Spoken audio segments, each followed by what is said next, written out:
Oh, one. There we go. Hello? Hi, guys. Okay. Hello. Say hi, Hi. Halconiis. You're on stream. Salve, salve a tutti gli amici. Salve, salve. Come stai?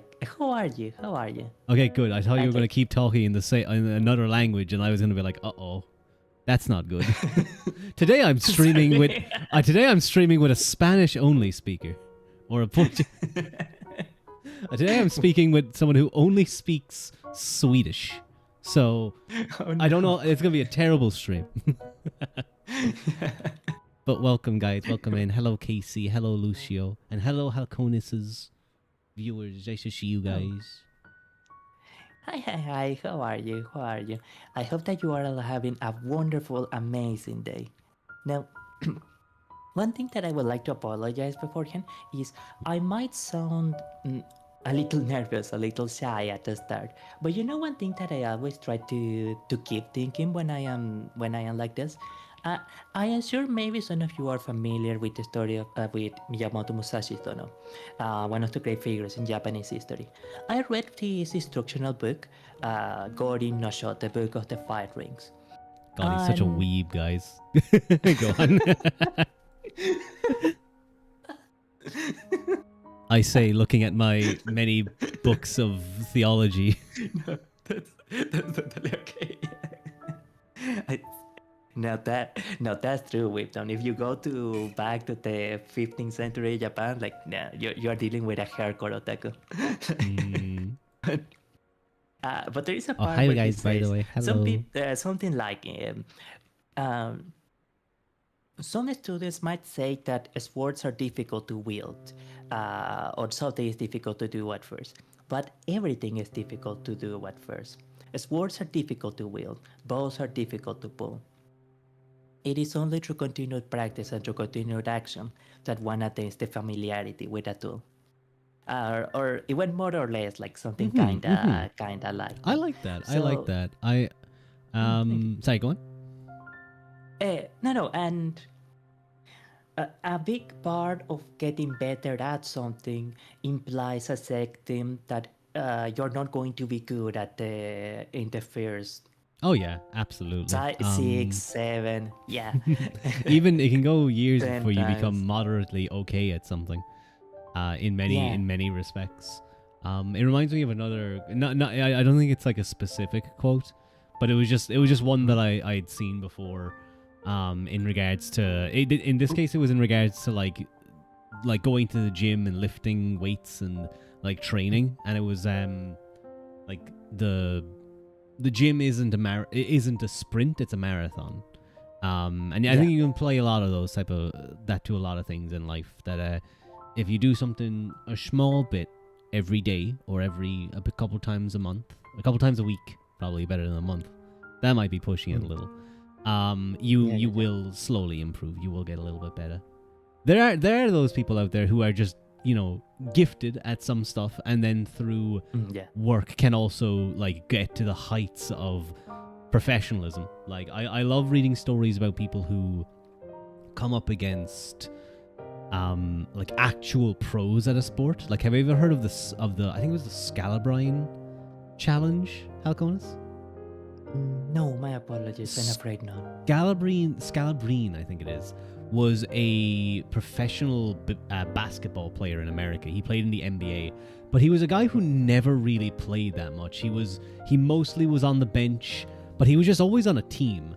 And people always said, like, why is he even in the NBA? He's terrible, he sucks, all type of stuff do you expect. That they could beat him. And then he did what was called the Scalabrine Challenge. And sorry, this is just I'm just thinking now because it's a cool little story. No. He basically just challenged, like, people could come down and challenge him to a game of basketball, like a one-on-one game, and he did, and he beat every single person that challenged him.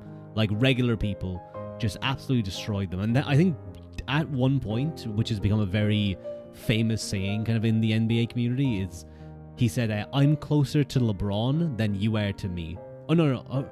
I think it was something like that. Or was it, I'm closer to LeBron than you are to me, which is him saying, as far away as LeBron might be, like one of the goats of basketball, I'm still closer to him in ability than you will ever be to me, because he was just that, the caliber of professional athletes is insane. Sorry, I know we were talking about like practice makes perfect, but there's also people who are just gifted and then through repeated practice become the height of humanity at that skill. Yeah, the ones that make it, for example, to Mount Olympus, etc. It's kind of an interesting combination, especially when you see sometimes the combination of. I am sure that this person, for example, even when he was sitting in the bench, he was watching very intently, and he probably also had like a very intuitive understanding of how these things work, etc. And he was able to get into how to say it. It's gonna be a little bit Into different. the We're gonna figure out heart how of to do this. the matter. Okay, But so not- basketball no Brian in Brewery its this essence stream, is about Casey. this, and but it is really when you get to the combination of, we can say it, for example, gift or natural understanding or natural inclination toward a certain ability, alongside with the opportunity to really bring out that ability when you get like you say, some of the greatest examples of humanity. For example, in the case of music, in the case of Johann Sebastian Bach, he actually did come from a family of musicians, from what I understand, very skilled musicians.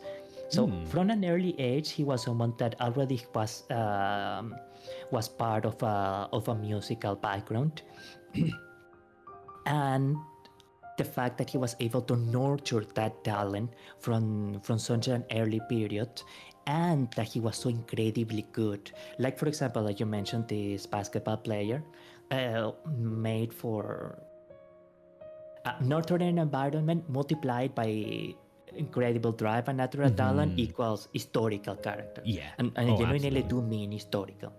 For example, in the case of, we're going to be talking probably in the stream about a little bit about Alexander the Great, and there is a reason why even millennia later we still remember his name, or why we talk about him in such terms.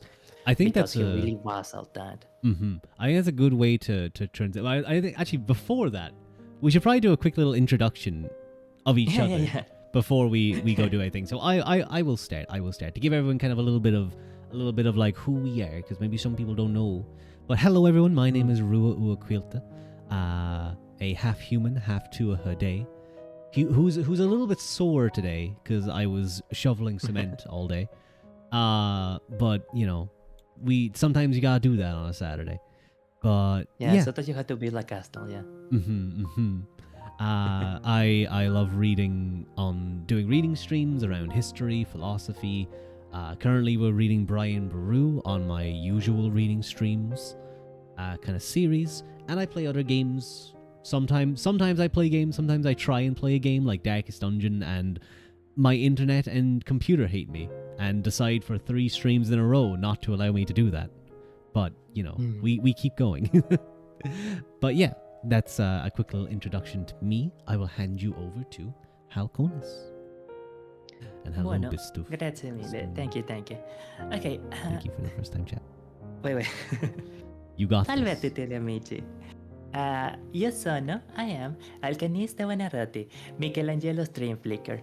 I am generally speaking a comfy and relatively safe, very safe streamer who enjoys doing voice acting, music, and generally seeks to provide a cozy and comforting ambience to his viewers. I, like Rod, also I also love literature, history, and reading, but my passions especially lie in voice acting and playing story-based games. If I would say, like, the essence of what I want to be as a VTuber is that the light that illuminated Michelangelo or the geniuses of history is also your light. That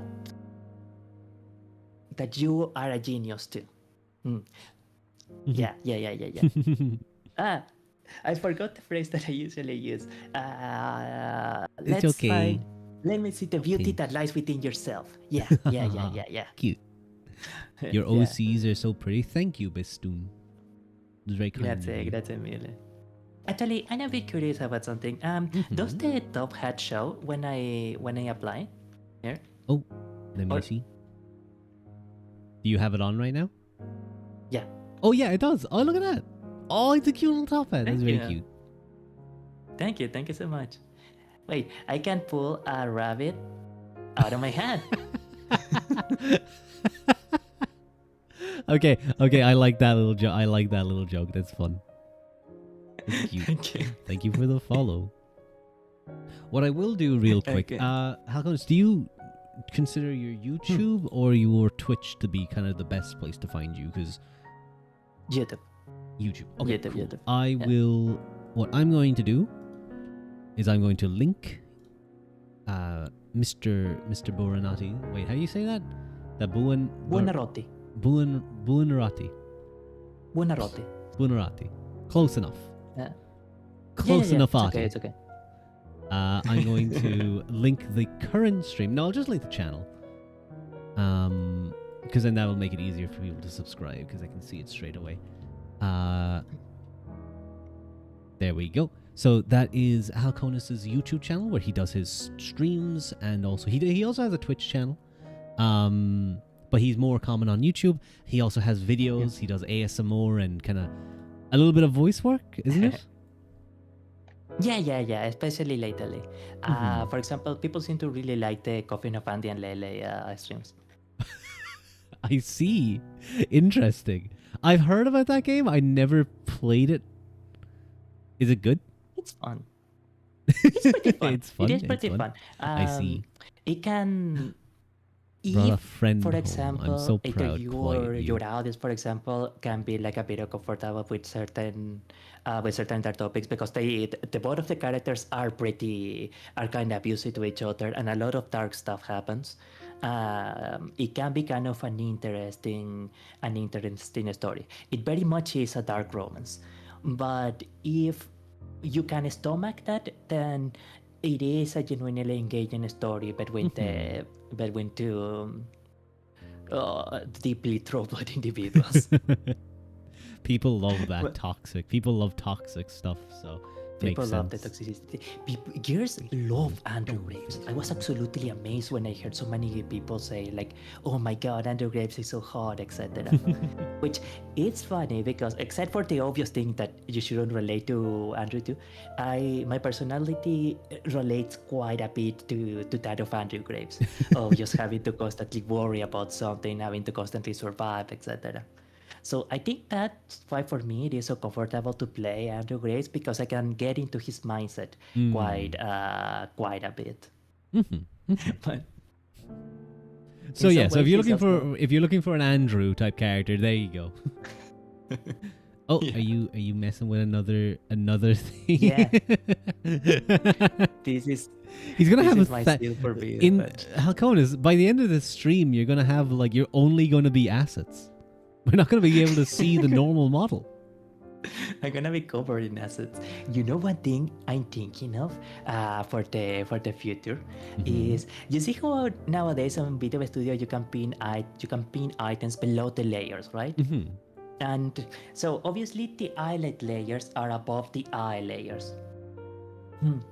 I want to paint on Krita eye socket, like an ended up eye socket. So that way, if a character loses his eye or something, I can have the painting of the eye socket below the eyelids, but above the eye. So that way, if I also paint like a bit of blood dripping out of down the eye socket, it can seem like the character recently lost his eye. Oh, that's scary. That's creepy. That sounds creepy. That sounds really cool.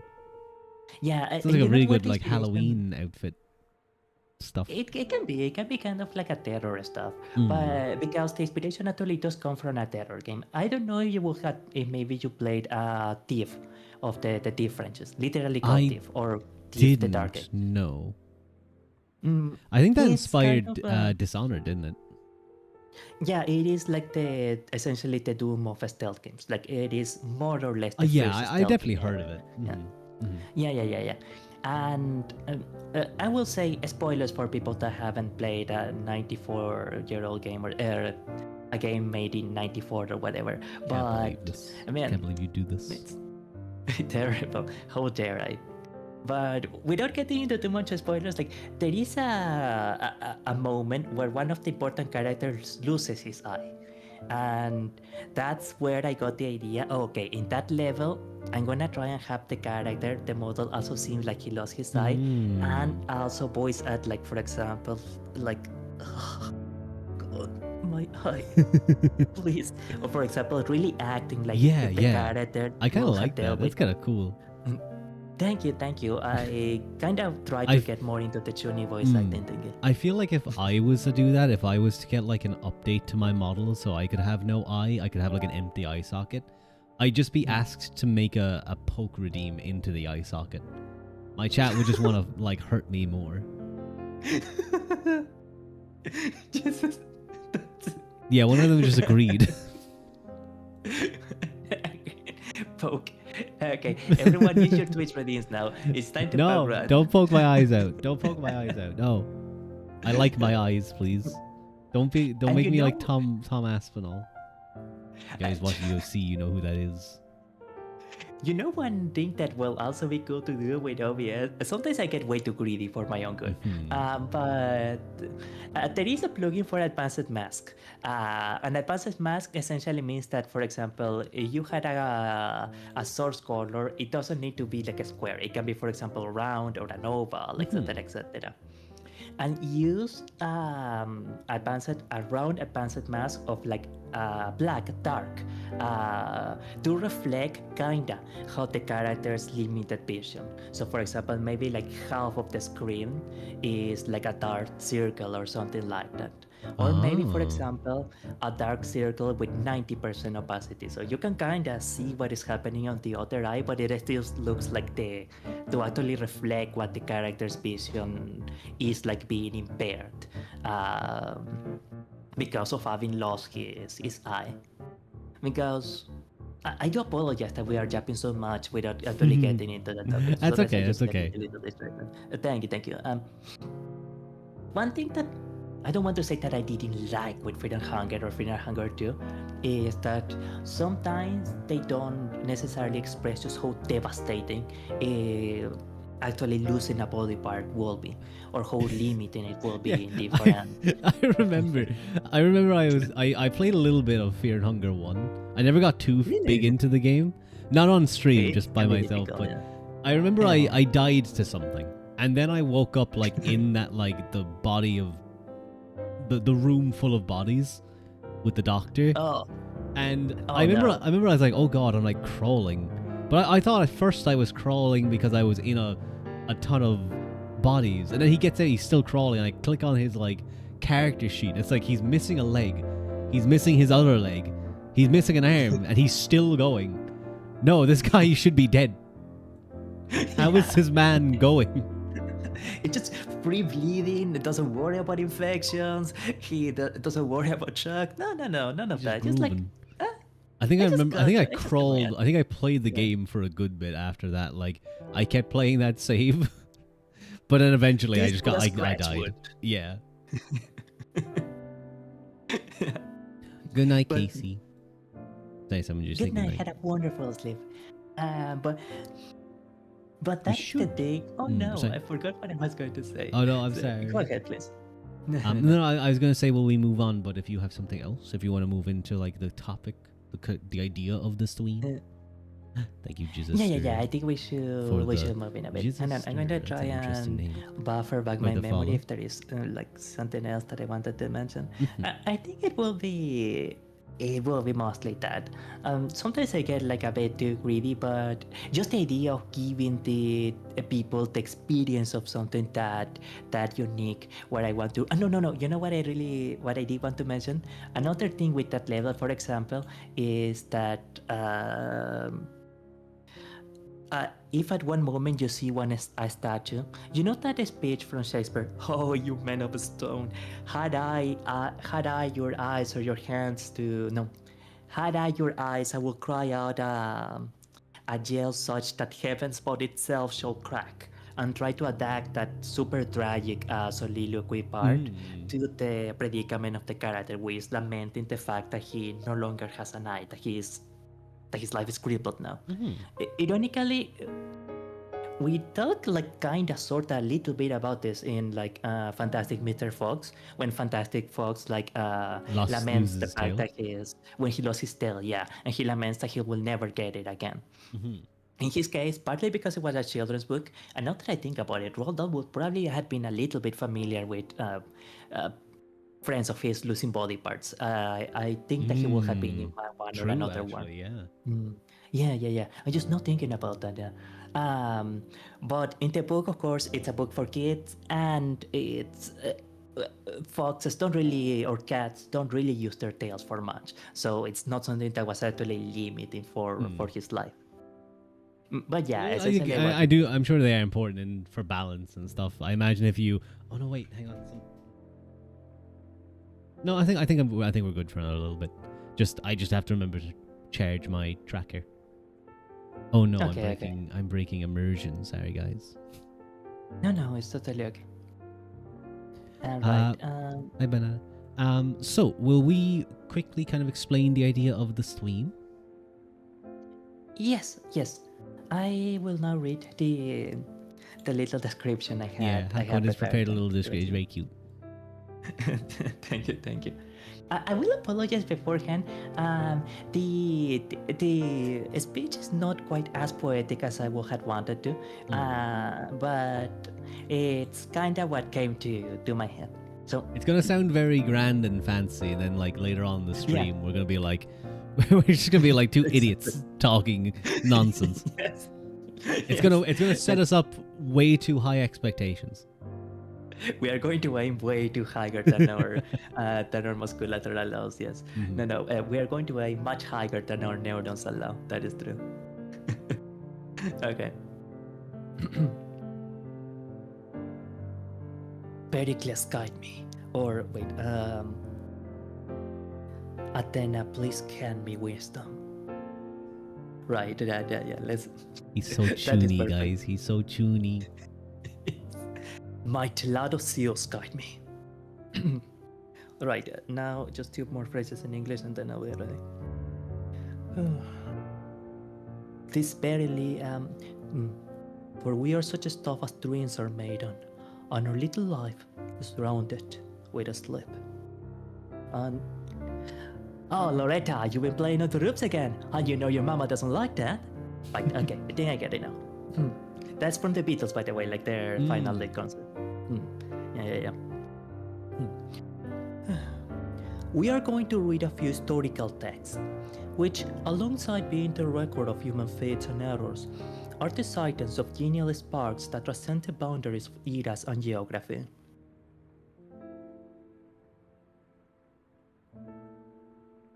Oh, hello, Halconiis. No, not my frames again. What is wrong with my internet? The endless light and capacity for glory that was in them. No. Oh no, Halconiis. Yeah, I think that you're connected. Yeah. Yeah, you can hear me now? Okay, I think stream... Yes. Okay, yeah, it dropped for a second there. It went all red on me. Oh, right. Thank you so very much for... At least someone mentioned that on my end, your voice wasn't heard. Can you speak now? Apparently... Yeah, I think you should be good now. I think people can hear you again. I think it might have been just a momentary drop, so we might be okay. I think it's actually that I set my Discord call to...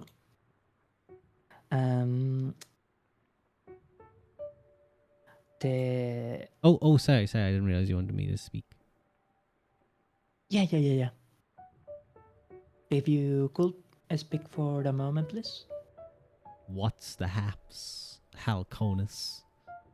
Hope you've been coning it up. I don't know what to say.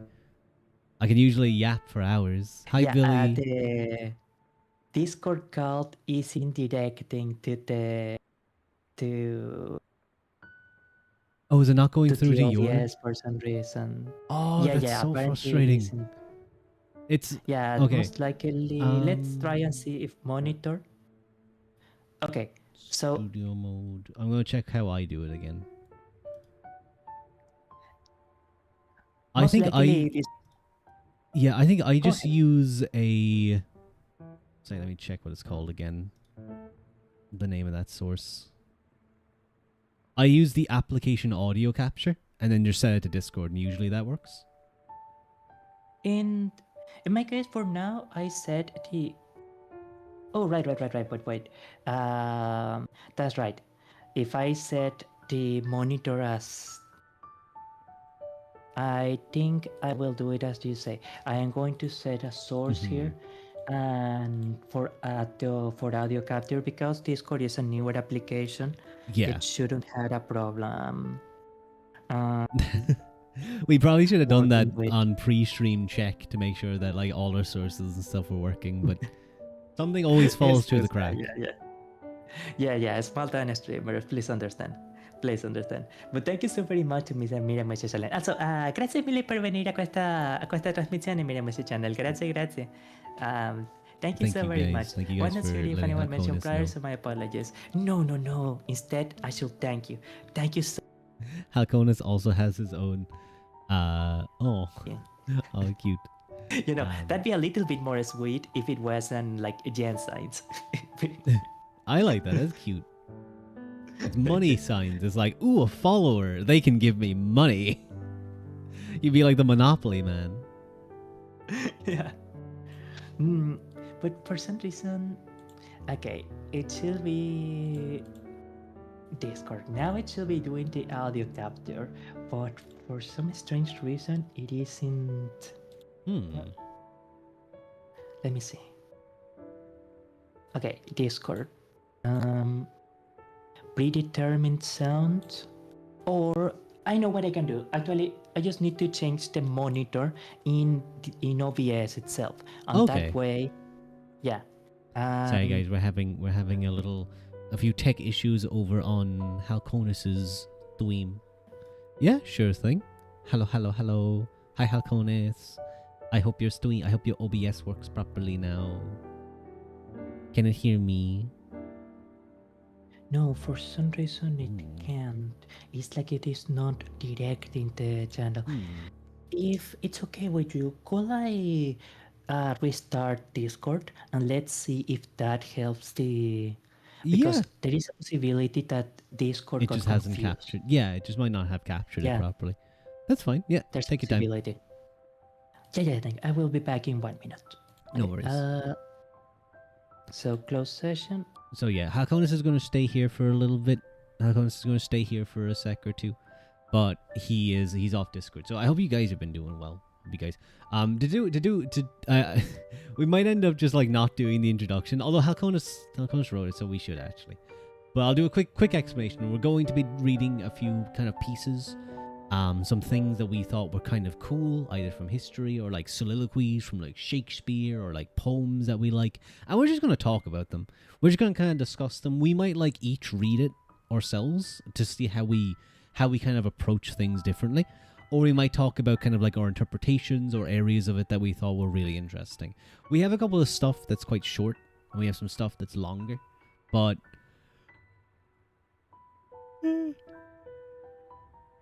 excuse me. Yeah, it's kind of like a reading stream a little bit, but it's like a collab ASMR stream. Don't tell Halconiis I said this, but he has a very nice soft voice, doesn't he, guys? It's very nice. It's very soothing, you know. The kind of voice that you could like go take a nap to. The monitor sound. Oh, can. Okay. Yeah. How we doing? Let me see. We looking good?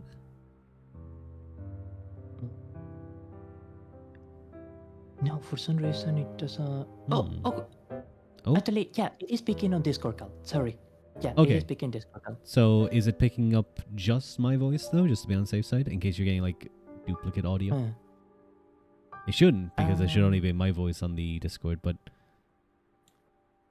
Yeah, I think it should be only picking your voice. I'm gonna confirm it here. Mm-hmm. Yeah. Oh, I'll just like keep talking for a second just to be on the safe side. Yes. Yes. Yeah, I it's can okay. hear myself. I can hear myself for a second. Yes, yeah. Sorry, no, those were my loudspeakers. No, no, I They were understand. not like the audio. The audio is Hello, working okay. Toete. Yeah, sorry. I Chat, do had a they bit of a hold bone moment, and I hands kept at looking the at end? I've been waiting. the desktop audio instead of the separate channel for the Discord call. I kind of forgot that We might hold hands, limiter but I'd have to that take it off my sword, and OBS will that feels place like it it would as be a dangerous. separate source. That'd Okay, be so I'm gonna dangerous, place Toete. a limiter here. I gotta always be at ready. minus 10 You gotta stay decibels, and now a strapped. You gotta be compressor prepared. here. You gotta expect the For, unexpected. 20 decibels. I will go fixing up the Also, audio hi as it Toete, it's goes. nice to see you. I don't really think that noise reductor will be.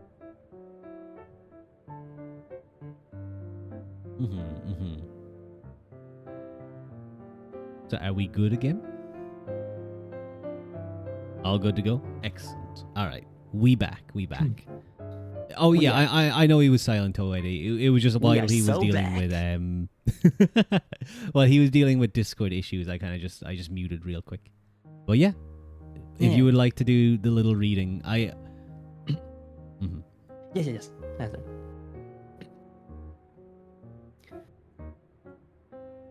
Zeus grant me strength. There is nothing impossible to him who will try. It's so cheesy. I'd say at this stage just go to the actual like description of what we're gonna do because we had a slight delay. Yeah.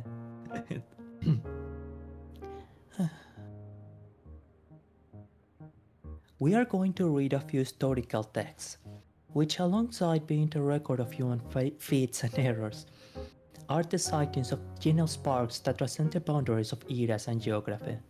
But they are not purely the fictional invention of superhuman character. They were people, like you and me, who lived and had mistakes and doubts. But some of them strove to draw out the endless light and capacity for glory that was in them. That power, that potential, is your legacy too. You are them, because that means to do good lies within you. Those vices and virtues are yours to command as well, simply expressed somewhere else. Culture is the best truth about us caught in metaphor to see outside the filters of our own lives. And it will not be possible to do so today without the company of someone I hold in very high esteem. It is rare to find someone in Beethoven who treasures classical works and reading as much as Ruat does. Oh, okay. And that makes him a great treasure. I wasn't expecting this part. Thank Wait, you. hang on a second. Hang on a second. I wasn't expecting this. No, but it is true. Like, it genuinely is true. It's so rare to find someone that like loves literature and loves classical works so much. So I genuinely am so. It's embarrassing to say like this actually, but I am actually so happy to know you. Like really. That's Thank very you. sweet. So I'm much. happy to know you too, Halconiis. Oh, Thank you. that's so cute. Pleasure. That's so cute. So thank you, Rat, for giving us this opportunity. Concluding this little speech, I would like to do so with one of the central myths of Greco-Roman mythology, which underpin the roots of our common culture. King Heracles became a god at the end of his life, and his divine side transcended from his mortal remains to achieve his divine seat on Mount Olympus. Thus, he was worshipped as both a mortal hero and an immortal deity. Mayhaps armed with the knowledge of the spirit of your ancestors, you can walk forward, calmly in the knowledge that you can eventually discard your vices and embody the great achievements that within your soul are meant to sprout. Nice. I liked that. Clap, clap, clap, clap, clap, clap, clap. Patchy, patchy, patchy, patchy. Thank you. Actually, I think I should have one here. That's strange. Right? Is I'm waiting you here. Sorry, I think something on Steam pop up. Yeah, excellent. It is working here. I will say, however, that I am personally, I am kind of unsatisfied with the last paragraph because it is not quite exactly what I meant to convey. I am not very familiar with the myth of Heracles, but essentially the idea is that all the glory and suffering that he went through in his life, all of the amazing things that he did, were able to convert him not godhood? just into a human, but into godhood. Yeah, exactly. Oh, I'm And not too familiar with that one myself either. yeah. I myself am not like very familiar, but I think essentially that like Heracles at the time was like how we will like view Jesus today. I Dixie. Okay, like a central figure of the Yeah, religion yeah. for, He was for the sort of Greek like people. he's sort of like the thing to strive towards. Yes, for yes, the them back greatest then. example for people to their greatest moral example. Very And cool. this might be a bit of a unusual way to look at history. Ironically, what little I read about the Thucydides kind of reaffirmed this vision. History is in some ways also the recording of human mistakes. And what do I mean by that? I mean it in the sense that I see things such as conflicts and wars not only as the opportunity for glorious feats or the opportunity for glorious things to be done, but as the ultimate expression of human mistake, as the ultimate expression of unreason and discord. Discord, yeah. The fact that people could not get along so much to the point that they literally had to resort to clubbing each other on the head for it. Bonking. Bonking goes back so Yeah. far in our ancestry. Yeah, Some Darwinian evolution, some guy picked up a rock and bonked the other guy and it worked. And it's been downhill And ever he's since. it's been very downhill ever since. And the hope is that maybe someday as humans we can like see, oh man, we see those so many of these mistakes and cruelties and errors that we have committed, and maybe one day we will be able I to like that, Dixie. through any means possible and through as much suffering as it will probably happen, just Not like have. Heracles had to discard his previous skin once he was set to die, to discard as many of these bad things as possible and strive to live up the good things about ourselves. Of course, such ideas can probably veer kind of dangerously towards utopias of transcendentalism or absolutely. transhumanism, etc. But generally, I try to guide myself through a more, well, I don't want to say the word religious, but to a more spiritual lens of it, in the sense of maybe through the great dedication to divinity or to the good things, we will be guided by the hands of providence and divinity to, That's very interesting. to something great. I think you might like one of the so to give a brief explanation on what we're actually going to be doing is we're going to be looking at some works that we just liked, we thought were cool, we thought we might have a bit to talk about on. So that can be writings, that can be poems, and we're just going to read through them. We might ourselves read them and kind of give our own interpretations or just areas that we might like about the story when we hear it for the first time or why we chose it. And one of the ones that I was going to do was a poet by the name of Gerald Manley Hopkins, who I studied a small bit before. When I say study, it was like studied in school. But he had some poems that I really liked, and a lot of his poetry. He had a bit of a depressing period. I think it was the end of his life wasn't very good for him, and his poetry takes a very dark turn. But he was a Jesuit priest, and the beginning of his works, where I think some of the really interesting stuff is a lot of his poetry is around nature, but also in seeing God in nature and how it. And I think. Looking back now, as someone with a better understanding of at least some of Christian theology, how that theology ties into a lot of how Hopkins himself is probably looking at nature to understand it. Yeah, because that is a very important thing sometimes with historical things. Oh, sorry. Oh yeah, that happens. Hi, Harold. Class, please don't group the professor while he is giving the lecture. You, Sochi. Oh, I do apologize, Halconiis. Sochi, No, it's totally okay. Sochi has requested that I do push-ups. So you can. No, yeah. If you would like, what would you like to start out with, actually?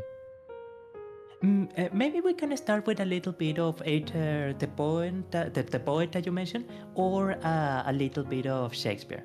One of the short Shakespeare speeches, or soliloquies, I guess they will be called. Yeah, I'd be I down. was for a Yeah, would you like to do the out brief candle? yes. Yeah, and I'll go What? down and do push-ups while you do it. While you explain In the it. meantime, yeah. Yeah. Excellent. One thing that for a moment, a very brief moment, I considered was, oh yeah, maybe we could read Beowulf in the stream, but like, well, maybe on one of the modern translations. Because have you ever seen? I'm sure you've seen like the original text of actual old English in Beowulf. It genuinely is unrecognizable haven't, no. as a language. I It's won't be able to unrecognizable. talk for like a few seconds while I go do the push-ups for chat. But Yeah. Good luck. Good luck. introduce the poem, maybe Macbeth as well, and kind of Yes. what's happening around sorry, not the poem, sorry, the soliloquy that you chose, and why. I don't know if you want to talk about it, if anything jumps out at you. I will. Good luck with the push-ups. I thank you. Yeah. Now, You call me Tinkerbell. I will admit, I am not very familiar with a lot of Shakespearean work, but from what I understand, this section, this part, is approaching the end or the final act of Macbeth, when his castle is being besieged by his enemy. Before this soliloquy, he is being told that the queen, his bride, has died, and what I assume is it was at that moment that he knew he was essentially doomed, that the destiny had decided that he would be defeated by this conspirator, by this usurper. The tone of the speech, the tone of the poem is meant to be bitter and dark. It's meant to be a very, very someone that is absolutely lamenting the destiny that has now been set before him in the spirit of the greatest tragedies of Greek theatre. Okay, I'm back now. I did my push-ups. Very well done. I hate chat. How dare they? Okay. I will admit, maybe this is a bit too curious for me. But how many push-ups? I just did 20. I usually do more, but I got like a weird twinge on my elbow there. Probably just like because I've been doing a lot of manual labor today already, so I'm tired. Yeah. But I figured out a different I positioned my arms slightly more to take the pressure off it, so I could finish off the push-ups. I must say, I'm actually quite surprised. You really are a warrior. 20 push-up is no small feat. It's a good base mark. Trying to improve cardio at the moment, but anyway. Did you give them a good primer on the Shakespeare? Kinda. I will admit I am not very familiar with Macbeth. I mostly know the little poem. But okay, I guess I should start, right?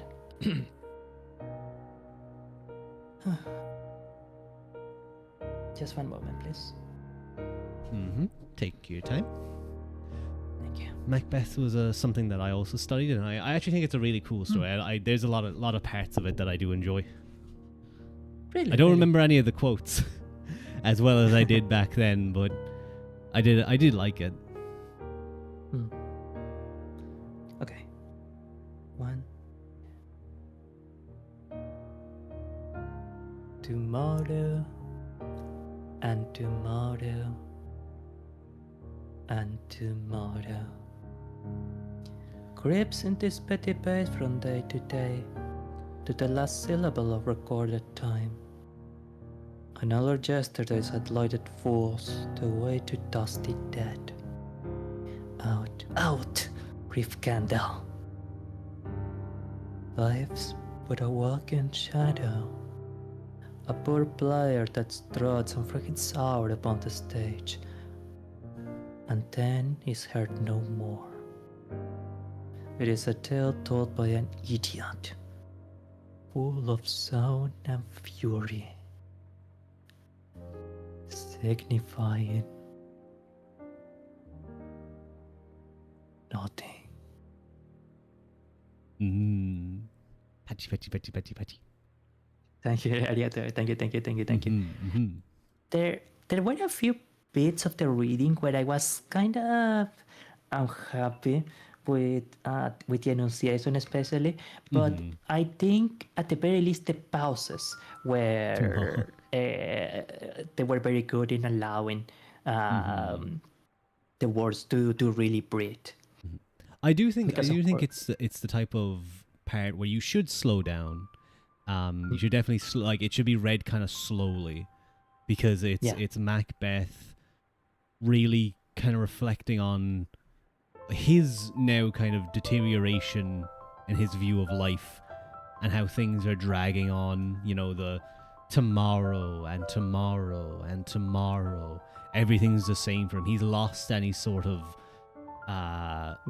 love of life through his actions that he has it done. is not a happy day for him. It very much is, and yeah. And one moment, please. Oh, that's okay. Yeah, sorry about that. I was sneezing. I try to mute my microphone whenever I'm sneezing or making a I try to noise, as well. essentially. Sometimes though I forget to, and Chad either gets a big dad sneeze or a little pixie sneeze. That's cute. That's adorable. But yeah, no, of course, when we see a lot of these big Shakespeare soliloquies, we sometimes quote unquote forget, or maybe we don't keep in mind that these are supposed to be the most intense moments in a person's life. One good example, for example, Thank you, Halconiis. That is how you got like the maximum qualification of Cambridge English.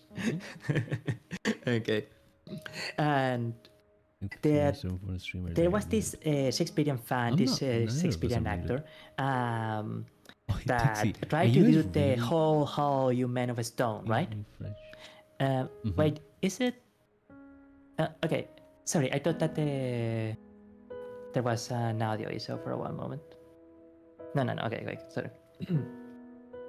And some people said to him, "Oh, you didn't really do it with the kind of intensity that really befits the scene." But he responded in comments, "I didn't want my neighbors to call the police. I didn't want my neighbors to think I was being murdered or something."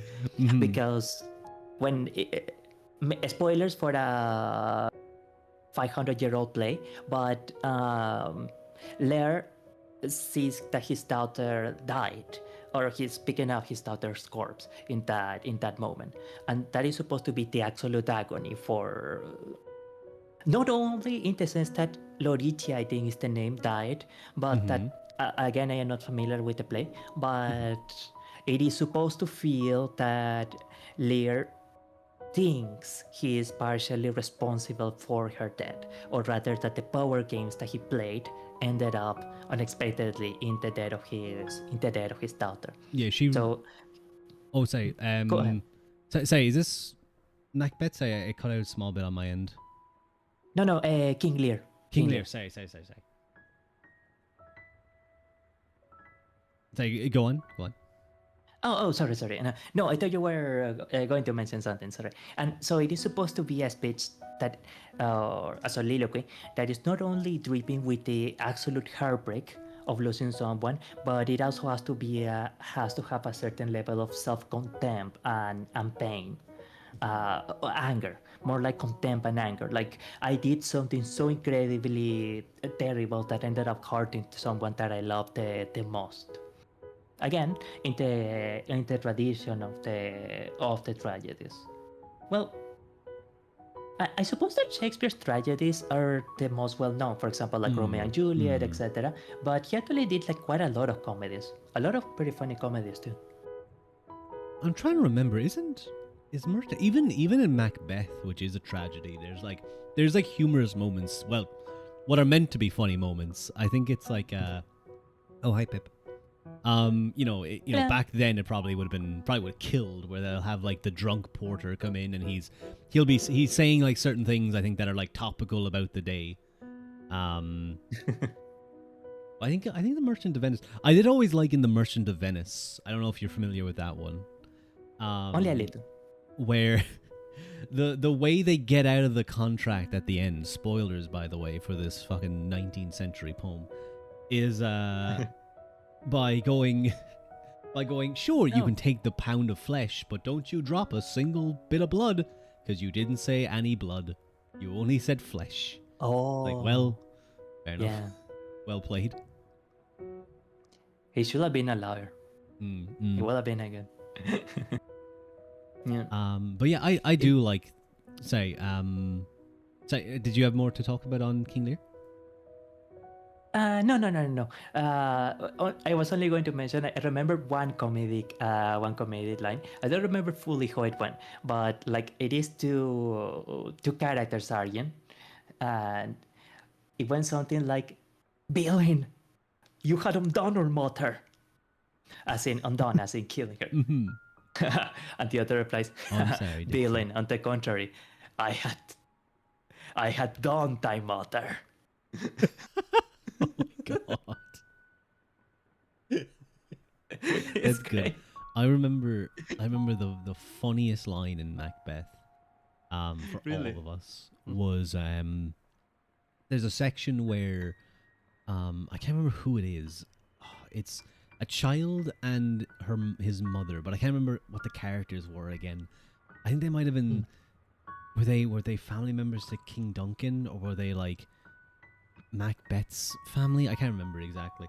But they're being assassinated. They're being killed by this guy, and they both have lines. And the child says something to the killer, and he goes, "What, you egg?" And then in like the character actions, it stabs him. So it's "What, you egg?" stabs him, and the fucking the room collapsed with laughter because it just reads so strangely. Obviously, by calling him an egg, what he's saying is your child, you know, egg as in child. But it's such as yeah. That's what that's the point of it. But it's it just reads like an insult nowadays. Well, I guess it is meant to be insulting, but it's so good. For me, it just sounded random because until you say it, I did not imagine that the egg was meant to mean like a child. So, wag, you egg, and then he just gets There's killed. so many Feels like things. a bit of There's so many blood moments random. in Shakespeare when you're reading, when someone points out something, how something might connect to another thing, or what it might actually be referencing. It's like, oh wow, that's impressive. How many connections there are in his story.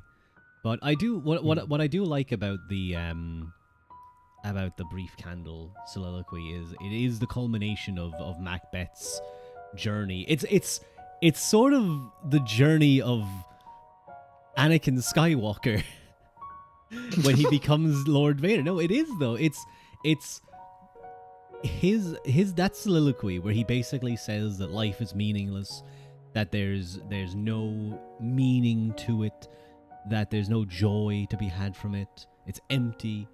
In comparison to his to how he is at the beginning of the book, where he's lauded as this great knight, this virtuous individual, brave and capable, and now he's taken the action to kill King Duncan, to go against his liege, to go against all of the at that time the religious belief of Christianity, and side with take the advice of the witches and slaughter his way to kingship, ruining his own personal morality, damning himself to hell, even if he doesn't believe it. And because I think at this stage he's sort of almost like I can't remember, he might be played as a bit of an atheist in the book. I can't remember exactly.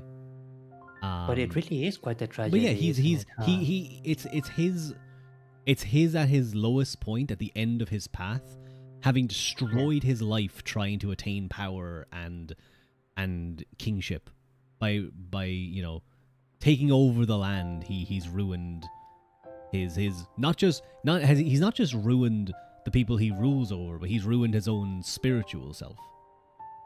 And now his wife, Lady Macbeth, lies dead at his feet, having thrown herself from the building. as she Oh. fell victim to sort of this guilt, this sort of almost mental illness size guilt, where she was starting to see blood on her hands. There's a great Oh. part where she's screaming out damned Spot, and there's it's blood stains on her hands that only she can see, and she's trying to Yeah, wash yeah. them off. You see like even though she was the one who pushed Macbeth in the beginning to murder King Duncan, she can't handle Yeah. it in the end. Yeah. That's fascinating because I always thought again I didn't read like my back too much. I always thought that the queen, the wife, got killed by not accident, but for example like she got shot by an arrow or something, and that's why Macbeth lamented it so much that in the middle of this siege his companion was killed, that he lost his companion. I feel like But I can't remember. I'm pretty sure the one we read. Now, maybe there's alternatives, or maybe I'm misremembering, but I'm pretty sure it's kind of implied that she killed herself. But yeah, that she in Minecraft that she fell from a mountain. in oh Minecraft, yeah. Oops, oopsies. No, it happens. It happens. I don't think the YouTube gods, please YouTube Mordor, be merciful on us. Yeah, yeah. I'm sorry. I forget on YouTube you have to be even more restrictive. In some ways, I always heard that Twitch can be more, I don't know if restrictive, but it can be more unpredictable. It can But be, yeah. Twitch can be unpredictable at times, the mods. But I think, from what I understand, it seems to be more, for example, in the more suggestive sense. So if you're not the kind of person that like does a lot of suggestive innuendo, or that, for example, like streams in a pop top, not a pop top, on a bikini or whatever, it's not going to be as much of a problem for you. Halconiis bikini when?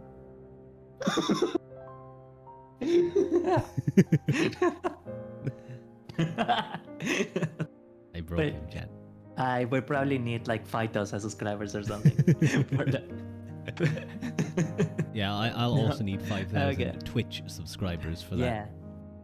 Yeah. Subscribe to Rad. That way we can get the Radkini eventually. No, not the Ruakini. You know what? But you know what thing that I was thinking about for a while? Actually getting a bunny suit. But, yeah, but probably not exactly like the bunny suit as they are designed for the Playboy. But for example, something that would be more kind of like a cutesy bunny suit. What will be something that a woman that I cannot believe I'm going to say something like this, but a woman that will find a model like this attractive, what will they actually like to see? Probably not a scantily clad version, at least I assume, or lucky kind of hope. Maybe not. Yeah. Some of my fans I question myself. Yeah, sometimes. But yeah, it is fun coming up with like what people like in an outfit and trying to design it for your character. But I think I might how you can make it fit. I might move on to the kind of soliloquy that I was looking at, which is another. I don't know.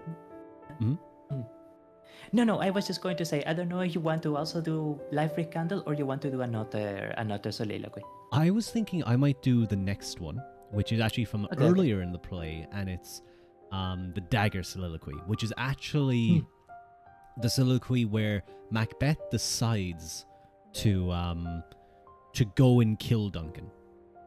I think it kind of works because we're seeing the end point where he's a ruined man by the end of it, and he hates everything. And now we're going to see him being tempted. We're actually doing we're doing Star Wars. We started with the end, the tragedy, and now we're going into the beginning. We're returning to when Macbeth was a slave on Coruscant, or not in Coruscant, on Tatooine. Incredible. What the heck? Rua's found a boy wife in the middle of the forest. Okay, we'll say. Hi, son. Son Albiona said that. Greetings, Albion. It's been such a time.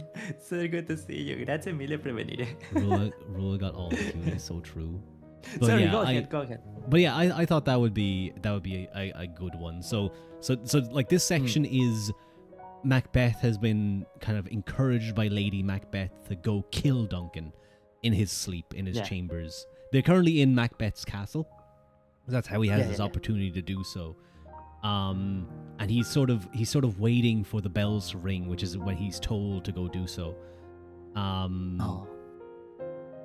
And it's sort of it's this section where he begins to seemingly hallucinate a dagger in front of him, and this theme of guilt and conflict of morality versus ambition begins to really take place and really kind of settle in to the story, and kind of psychological trauma, I guess you could say.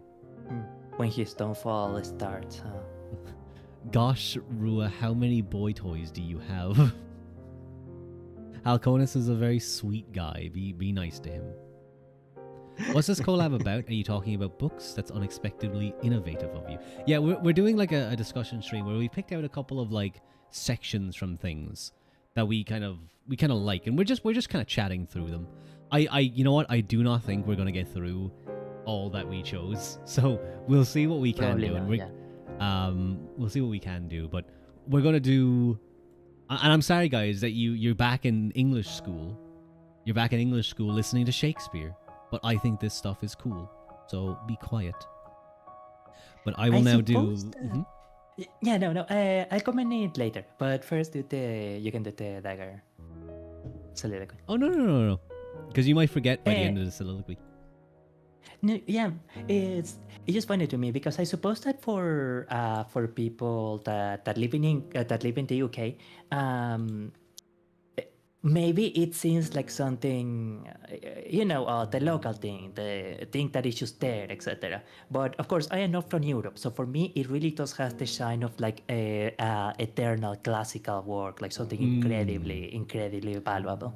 Oh no! And no, I'm no. sure that, of course, in the UK, absolutely they is. also know, for example, oh yeah, this is one of the greatest works of literature, but it probably feels much more, how to say it, much more like what we had at home.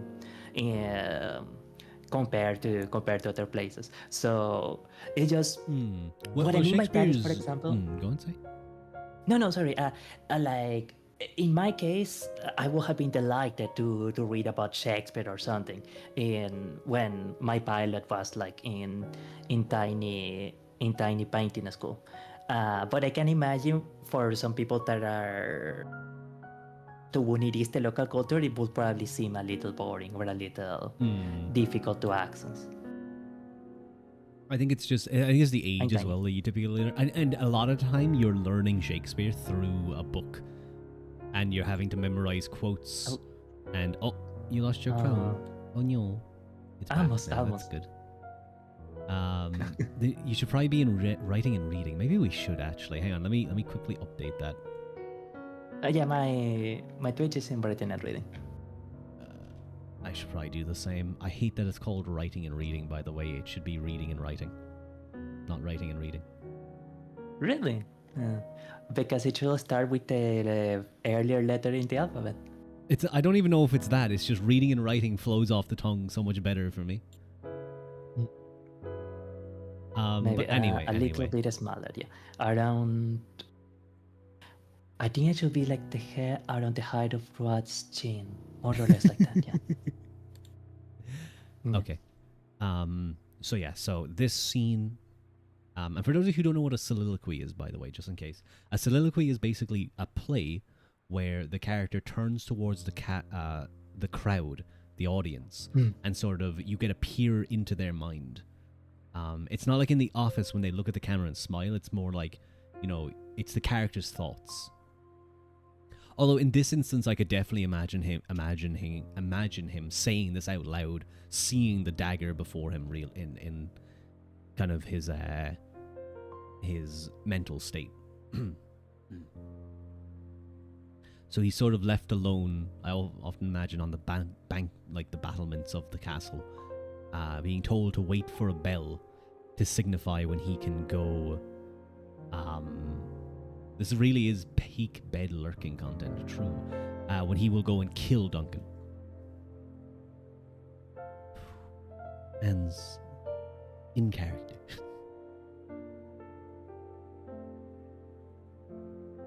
Is this a dagger I see before me? The handle towards my hand. Come, let me clutch thee. I have thee not, and yet I see thee still. Art thou not fatal vision sensible, to feeling as to sight? Or art thou but a dagger of the mind, a false creation, proceeding from the heat-oppressed brain? I see thee yet in form as palpable as this which now I draw.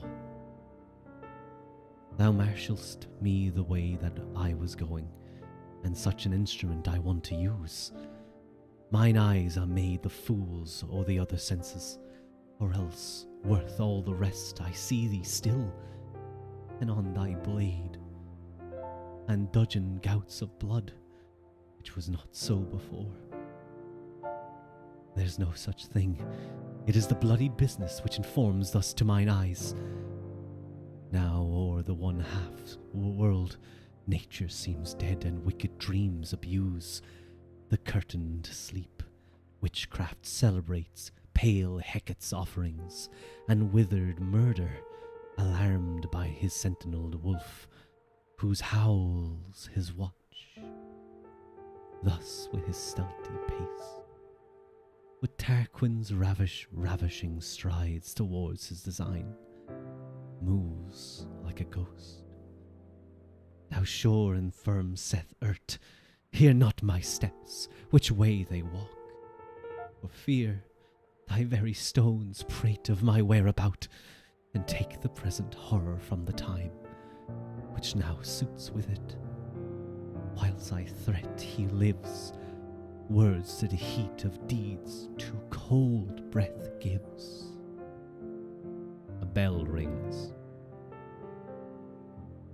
I go, and it is done. The bell invites me. Hear it not, Duncan, for it is a knell that summons thee to heaven or to hell. And scene. Amazing. That's genuinely amazing. No, I really do wish to congratulate you, because that was thank you. absolutely gorgeous. Like, really, really good. I tip my hat to you, good sir. I tip my hat to you, good sir. He pulled out the top hat. Wait. My lord? No, but seriously. So the first thing I would say, we probably sound a little bit comical. But when you were reading the speech, I could really tell, yeah, this person really is a natural speaker of English, a first reader of English. What do I mean by that? That you were so comfortable with the natural vowels, with the natural sounds that correspond to the English language, that you were then very comfortable and very able to dance around with the pitch and enunciation. I also really like the kind of emotional weight that you gave to in this case, to Macbeth. Like all the little breathing, the doubt, the fear, like how he's constantly questioning himself, and he's so scared about the destiny that he is about to take.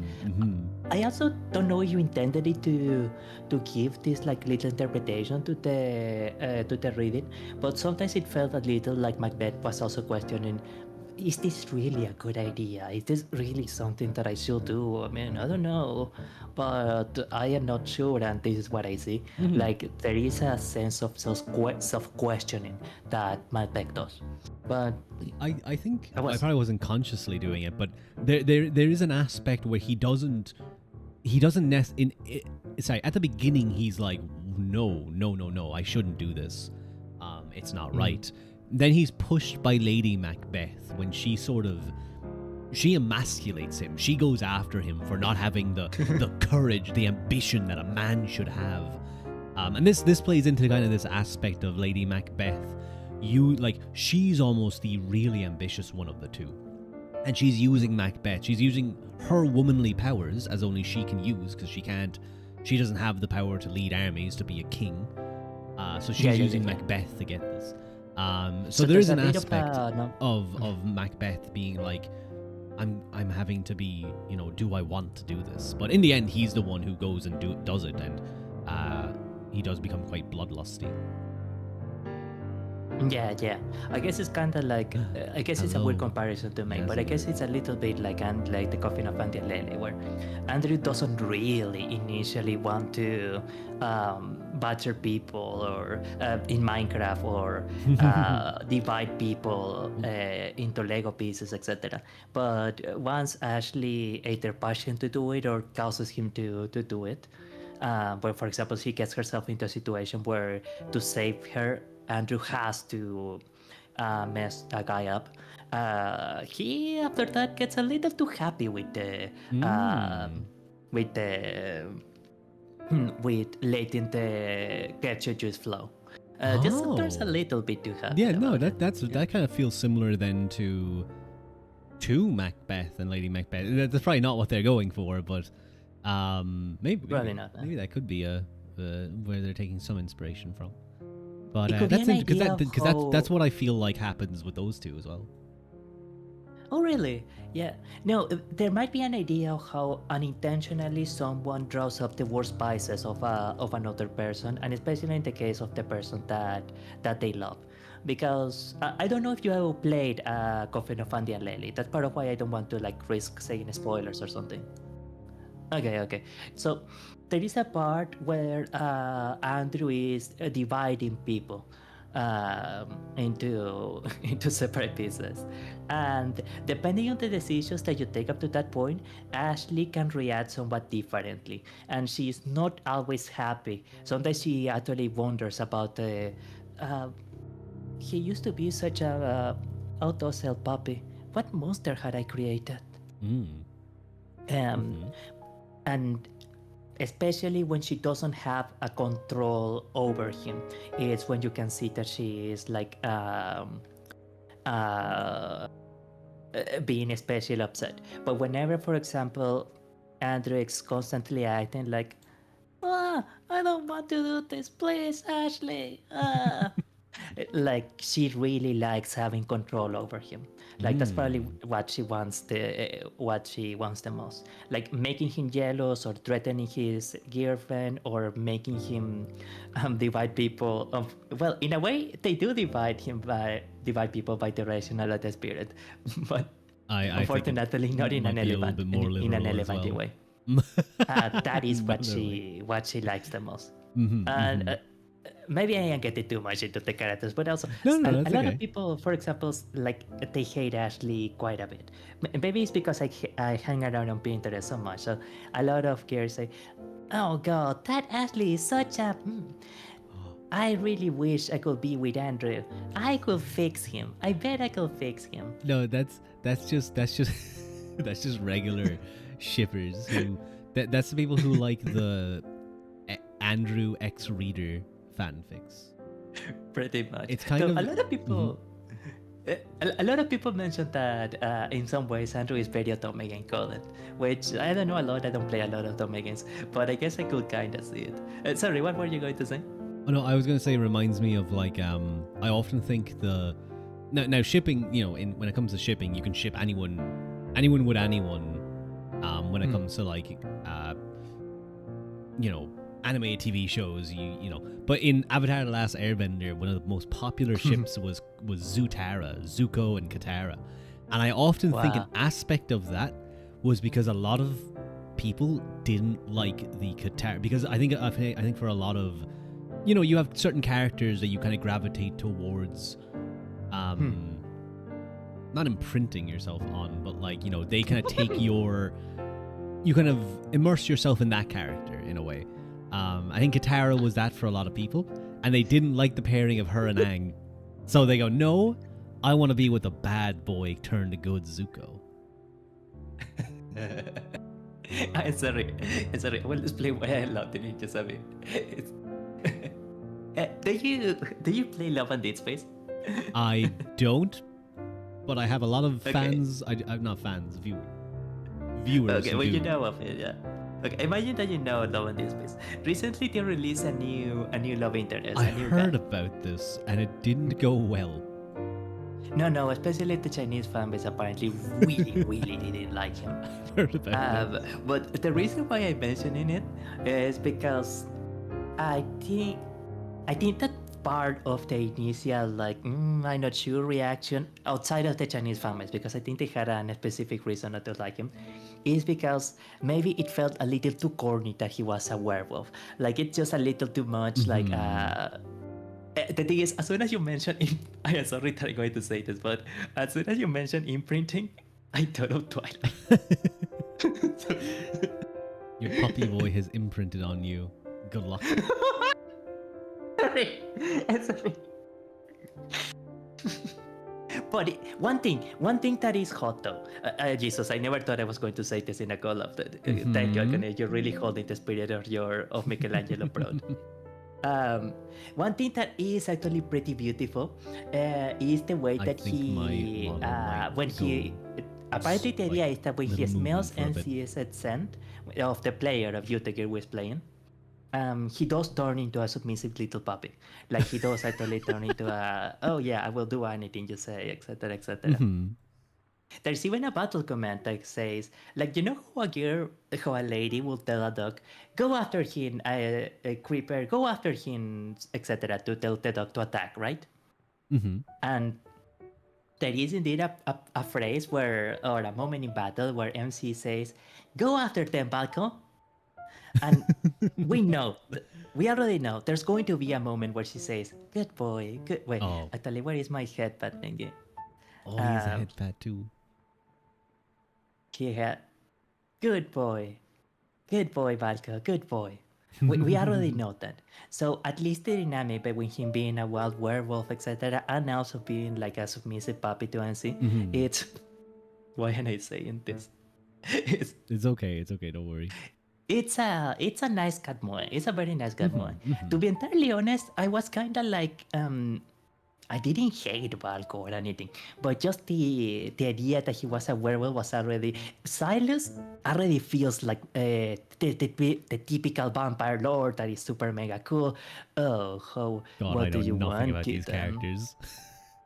Yeah, sorry. These are just names. Alien. Like I'm picturing Silas. I think wasn't Silas the name of Critical Role? But I do know. I think if like Haru was here, or at least some of the other people who do play lads, they'd be like agreeing with you, or rapidly disagreeing with you. Whichever is. Go on. Whichever, yeah, no. But like, sorry, I just laughed it a little bit. Silas already felt kind of like the cool vampire that was calling everyone kitten, etc. But the thing that makes Silas kind of special is that he's partly that, but he also eventually turns out to be green flag after green, but green flag after green flag. Like he's genuinely like a cool but very loving, a manly but still very loving and attentive character. But it's just the idea that he's so mega cool, that he has gray hair, that he has red eyes. He just really feels like the vampire, like kind of a vampire. Spoiler alert, he's a dragon. He's not a vampire. But he's still... Yeah, I love the Love and Displays. The lore of Love and Displays is actually really, really good. Like, even as a straight man, for me, the lore is genuinely fascinating. Now, obviously, being straight, like some moments, for example, like hanging out on a night. No, it is true. No, the thing is that most of the things that I do as a channel, for me, they are directed to the female audience. I want there to be something like something that they can have, because.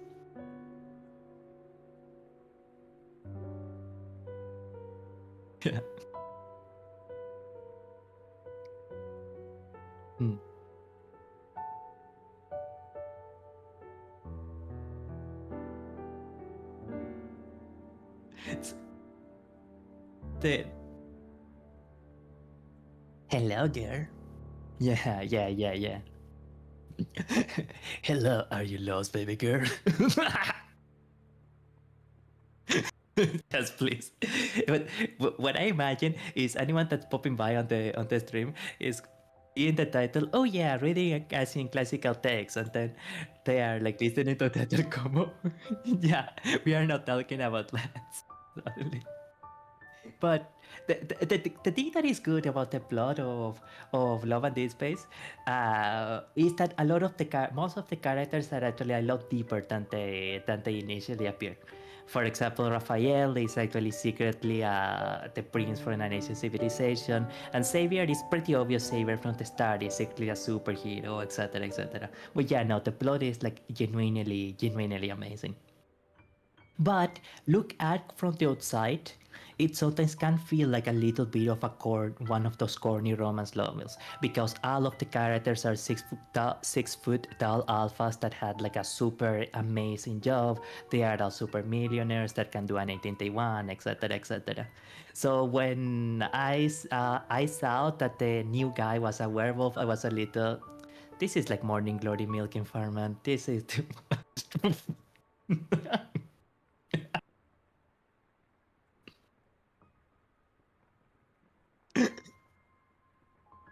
For the Go ahead, sorry. No, it wasn't. I think that the Chinese fans want to be kinda controlling too. At least that's the impression that I kinda have. They were probably kinda angry that the new guy Balco was probably meant more I've for the apparently been muted a international little bit. audience. It's a good thing I haven't been talking too much. No, sorry. Apparently you were I was you were muted muted for a or little bit. Yeah, I think I've been muted for maybe like for like maybe a minute or two. It's probably okay. I think okay. I only said a small bit Okay, because okay. you were talking about lads Yeah. No, sorry. for the most part. And I'm sorry that I got so distracted. By the way, I don't know how we No, it's ended up fine. that actually. He just has But to no, talk about the pretty men. yeah. Of course, it's a compulsion. Mhm. But the Chinese fans, I think they just kind of want to be a little. They want to be a little controlling, and especially for the Chinese female fans, they don't really have the kind of. Oh, there she is. I don't know if you have my chat up, Halconiis, but Haru Yeah, is a big fan of lads. there she is. Yeah. I Hi, mean, Haru. wow. Did someone say lads? I did. Halconiis. Hello. I love The CM fans. Yeah, Chinese it's fans Chinese of name, lads yeah. watching this. I do not endorse this opinion. Do not murder me in my sleep. All the opinions of the commenters are solely their own. Exactly. Yes. But no, I did hear that a lot of people do complain about the Chinese fans. They really are mean. The thing is that also a lot of female fans, they don't tend to really say when they dislike something. They tend to, oh yeah, it's nice, and they just not watch the stream. The Chinese fans are not like that. The Chinese fans will very much tell you when they don't like something. They actually will really say like, huh, you foolish kid, I don't like this. Stop doing this, or I will not support you. They can actually be quite And vocal groups can often throw a lot of very weight vocal around. group. Yes, they can, and especially because the Chinese fanbase kinda knew how to be mean and they knew how to really push that weight around. Not gonna lie, it was actually kind of a turn on how assertive they were. But, okay. Yeah, That's okay. Haru is like this. You just gotta go through it. You just gotta deal with it. Just got to survive it, yeah. But Gonna jump on the fans for Puffy. but it can also be understand. Like I say, I can understand also why they got mad because they know that. Oh man, if they had more options than just us, the Chinese audience, then that means that we cannot control them as much as we would like. It was If they actually a little expand their sad audience. if they expand to more international.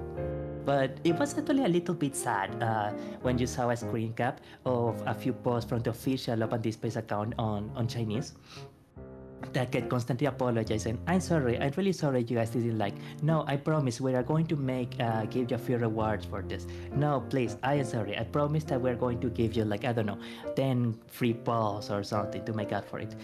No, please stop saying that Balco is likes men. All of the love and this interest are straight. They are always going to be. Please stop saying that, that he isn't.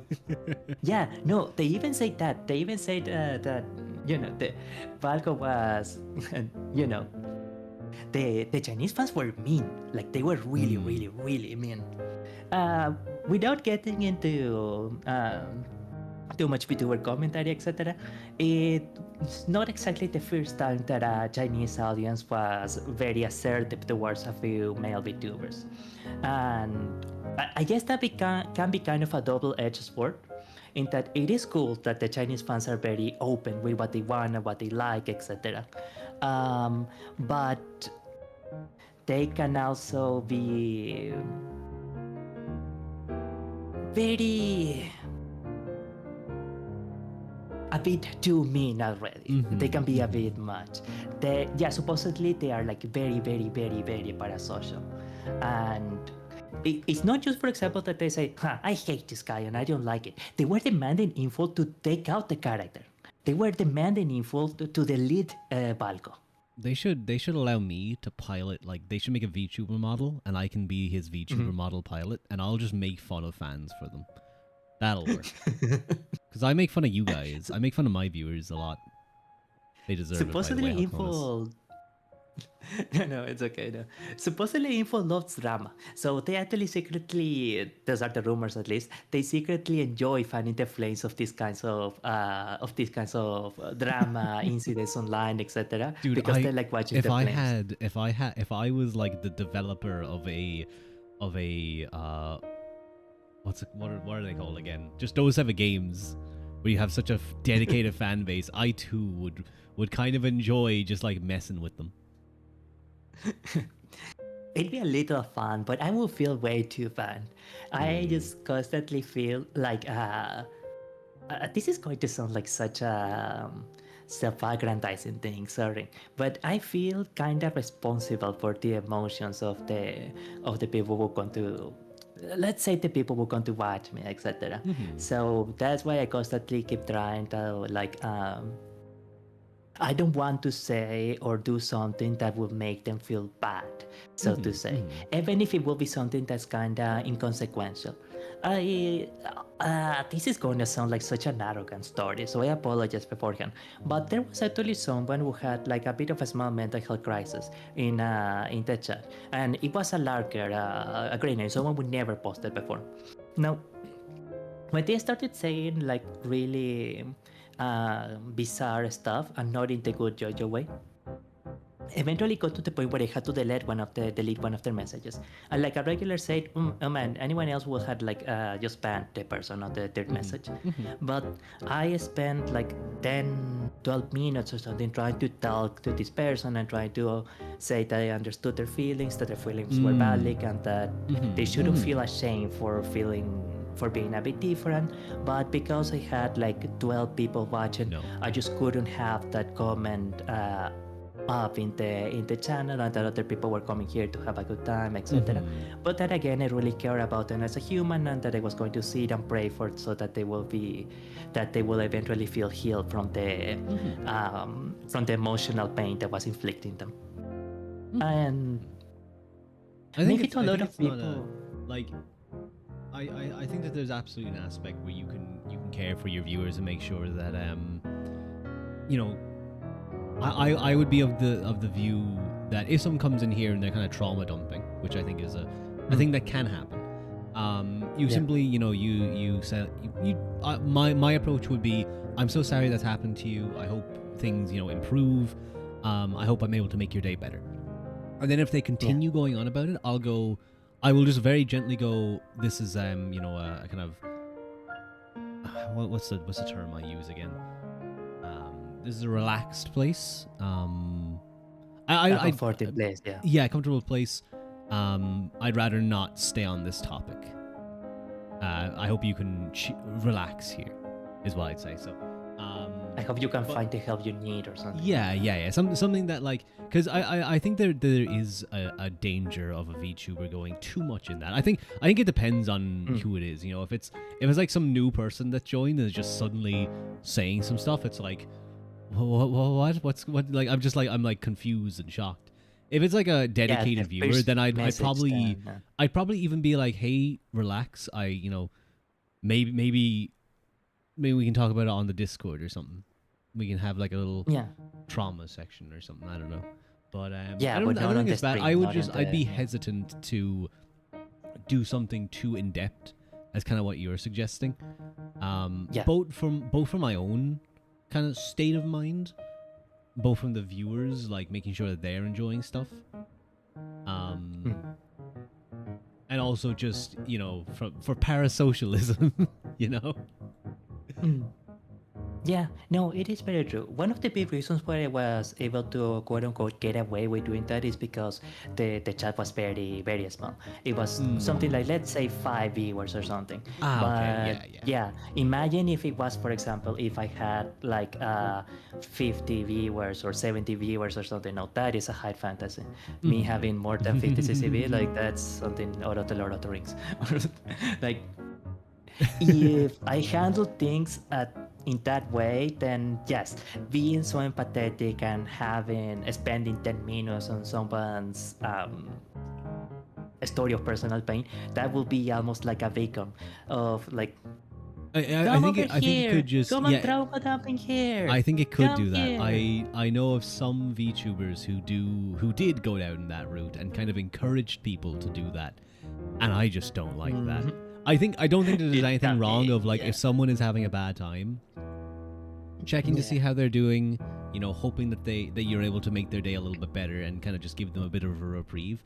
But I have seen, I won't name people, I may have named them before in the past, but like a particular, even the design of the VTuber was meant to elicit to suggest that that it's okay to do that type of stuff, and I just didn't like it. Yeah. But yeah, it's an interesting topic on how you deal with that type of stuff. I feel like we've gone so far off stream topic. Yeah, a little bit. Yeah. Initially, we were like going about some ancient texts, etc. But now we're like discussing the finer points of stream interaction. But what will So I'm just checking something. 2 seconds.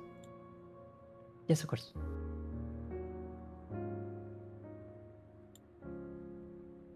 Okay, I'm back now. Go drown before you dry up, guys. Speaking of drying up, for those of you who don't know, I was saying it to Halconiis.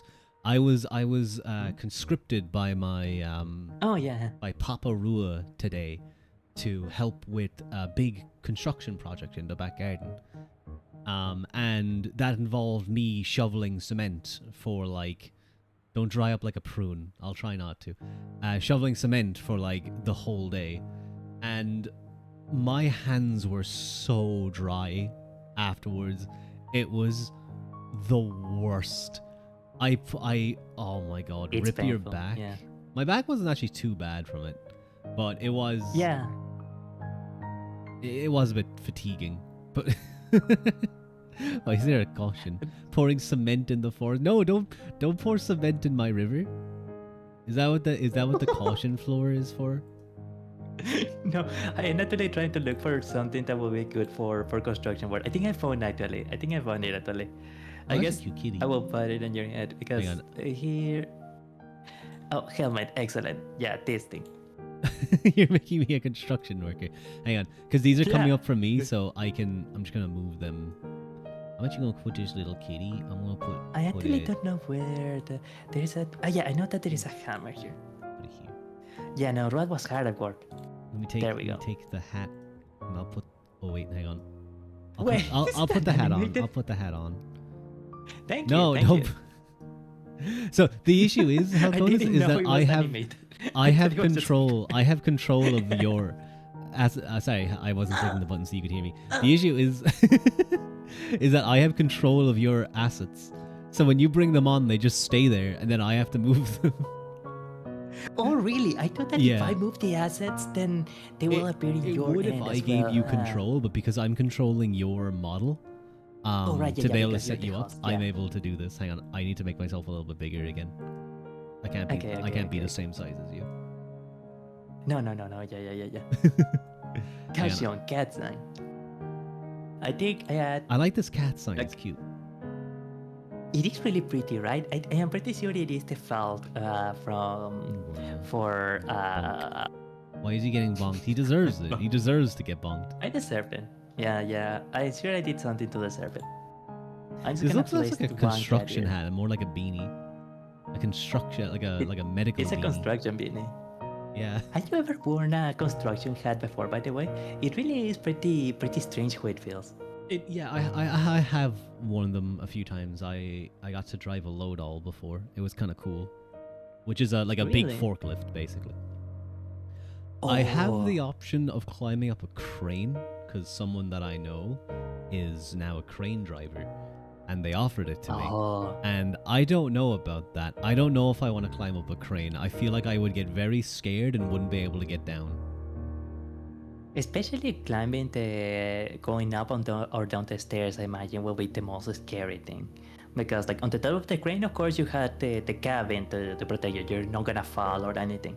But I think when you get up of at least 15 or 20 meters height, you start really feeling the wind, the influence of the wind. You know, like kind of the whistle of the That's wind. what I'm and worried just about. I feel like I Yeah. just get freaked out. I just get freaked out by like the height. It depends on how tall it was. Is Ua working hard or hard while working? Shit, I was hoping it would be the normal comment so I could make that joke, Haru. But I'm getting so old. Staying hard is hardly working, or whatever the Working hard or hardly working? yeah. But honestly, it's actually kind of amazing that you were able to spend like 6 or 7 hours, pouring cement, because that isn't easy. Pouring what? Your accent there made that sound way different. No. We love Cemento. accents. Portland cement. I want to Cement. clarify. You have to Cement. enunciate the T. Thank you, UK man. Thank you. Yeah, pouring. Oh, I don't know if you guys heard that, but I did. Oh, I think I've. Oh no, he's back again. I thought I like caused you to destruct. Hang on, hang on. Wait. Sun has posted a I story. Oh, sorry, go on. Let's see, this didn't work. I meant. Oh no, I know. Hey.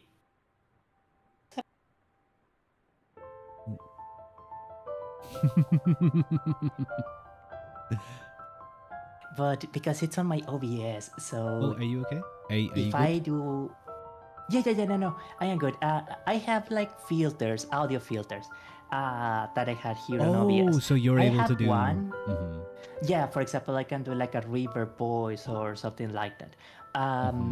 Did you see how applying an audio filter on OBS instantly applies it? Should be a you. Well, I have 2 channels of audio, of microphone audio, that are the same microphone, but the secondary one is almost always set to 0, except when I press this specific hotkey. That makes it so that the main microphone input gradually declines and the secondary microphone input gradually inclines or gets louder. That way, I can have different sound effects in the secondary track. For example, reverb and or that radio voice Jewish like now, high pass guys. filter It's my and yarmulke. or wah-wah coder, or for example like this thing that makes your speech sounds like a robot. I don't remember the name, etc. Jewish And that way medical they can man. gradually come into the voice instead of just suddenly. And it's kind of little. It probably sounds kind of abstract, but it can make It's for a hard to good visualize or effect. Audiolize. I'll have to. It's hard to catch your stream, but maybe you can show me later because we don't hear it on our end, on my end. Yeah, it's I don't probably hear it. not because It's only it's through not directed OBS. on Discord. There is I have a theoretically yarmulke one now. manner where I could do it on the so that it will show on the OBS my sounds yarmulke. will direct to the Discord call, where I essentially have all of my sound outputs direct to the monitoring device, and then Discord call takes in that monitoring device.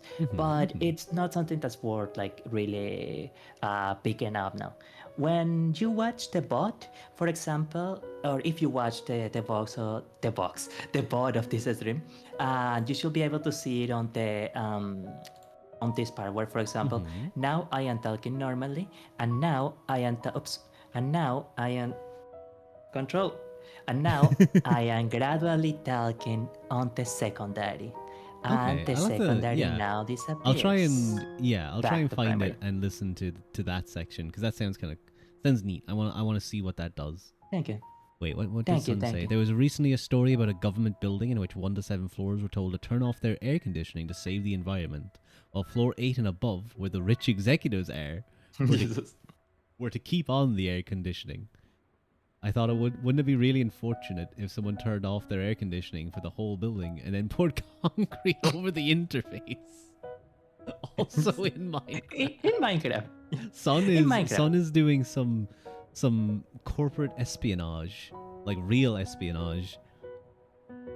Minecraft But, espionage. Yeah, it's all in Minecraft though. All in Minecraft. All in Minecraft, yeah. They accept that defense over there in the UK, Sun. I'm sure. Yeah. Do you want to do one more? I don't think I can stay on for too long because I am feeling the fatigue from today. I'm not gonna lie. Yeah, it's totally okay. No, it's totally okay. I'm actually quite thankful that even after such a difficult day, you were able to do the collab. I really appreciate it. That is why Rod is a gadget. Yeah. Did you see that child in the World Cup that made the Giga Chad face? One of the most one of the based moments that has ever happened. It was in the lineup of one of the World Cup games, and it was the children who line up with the opponent side.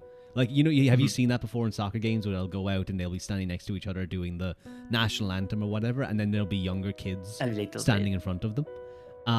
It was panning across the kids, and they're all like, I'd say maybe 12 years of age, and it's just this girl, and like the moment you see her, she's like kind of smiling, like half smiling, and then she pulls like a Jim Carrey expression.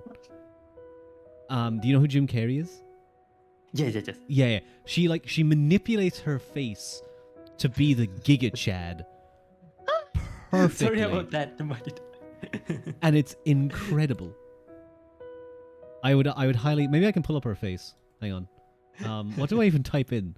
I feel like this could get me placed on a watch list. World Cup child Giga face. Hang on. Alexa, grazie mille per essere tornato a questa trasmissione. Grazie. Thank you so much for coming back to the stream, Alexa. Let me tell you somewhere from my Twitch chat. Chad. What's up? Nothing much, Sugar. What's up with you? Hang on. You can chat to your chat. Oh, hello Hayden. Hello Hayden Hart. Thank you for the follow. I found her. I will send this to you. You guys can look this up if you look. Oh my god, this face is incredible. I'll send this to you on Discord and I'll pull it up on my screen. That's probably the easiest way. She's like 12 or something, by the way, dude. It's one of the greatest faces of all time.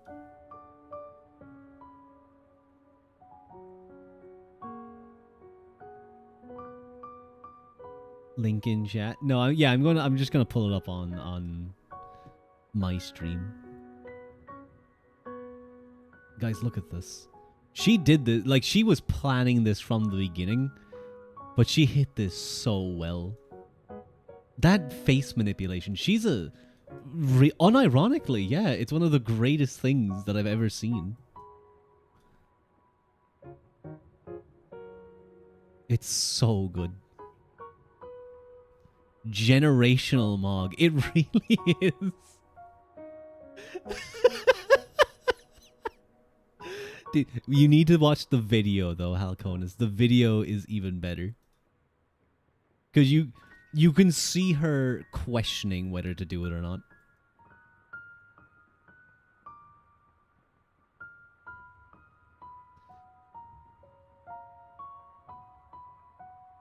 Legendary.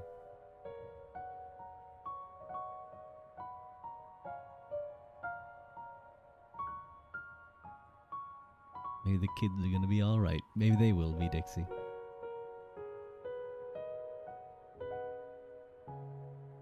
A romantic one-liner. Oh fuck! I will just do a very short one because I am in a collab. He was reacting to it. He was now I reacting to it. have He was a like, "This is Shakespeare really cool." I'm quote. sorry. I do love nothing in the world so well as you. Much ado about nothing. Apparently, add 4 the scene one. Okay. Sorry, I cannot do one more detailed one, but you know I am in a collab, so. But thank you so much. Oh, that was one of your redeems, was it? Yes. Okay. Romantic one-liner, yeah. Actually, for me, sometimes it is a bit embarrassing when I do some of this because I imagine when people see other people see, oh wow, what a cute say so kid. I wonder what he, And then there's I wonder what he is romantic doing. in And then yeah, don't tell the stars are fire, that the sun that moves, truth to be a liar, but never thought I love. And they probably go like, What the hell? this isn't what I guy is a expected at little all. strange. just a This teeny is bit not at strange. all. But yeah, do you want to do one more? Yeah. Lili, Milagros Dorado, Oli, hola. Grazie mille per venire a questa trasmissione. Would you like to try? I hear your suggestion first, and then I can say my suggestion, and then we see. I which was one thinking, because I was looking at the poems and I was thinking maybe not. I was thinking maybe Alexander's speech because we mentioned him earlier. I was going to mention the Alexander speech. Yeah, I was going to mention the Alexander same speech. brainwave, same brainwave. Yeah, with our brain power together, we can lead up 3 light bulbs, not 1 or 2, but 3. 3 light bulbs. Wow, we have a lot of power in our like 3 brains or like 2 brain cells. Impressive. Yeah. Do you want me to give a quick little introduction as to what the speech is? Yes. I will appreciate that. So this In the meantime, speech I will have comes- to go to an idol meeting, so I will be back in 2 minutes. No worries. Yeah. So for all of you, this speech comes from Arian's account of Alexander's journey through basically his war on the Persians and a little bit on India. And Arian's account is kind of considered one of the most accurate. Halconiis' model is so cute.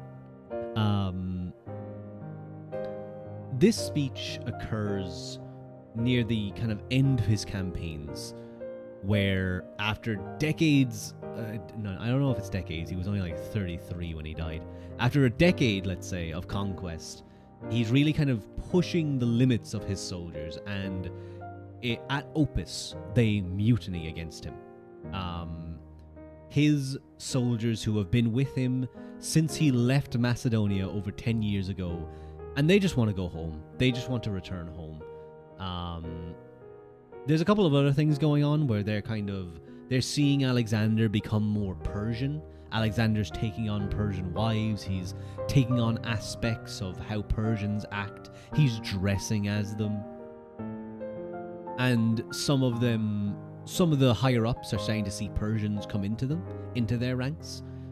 They're starting to think that Alexander has basically betrayed them in some way, and that he's favoring them over his own people.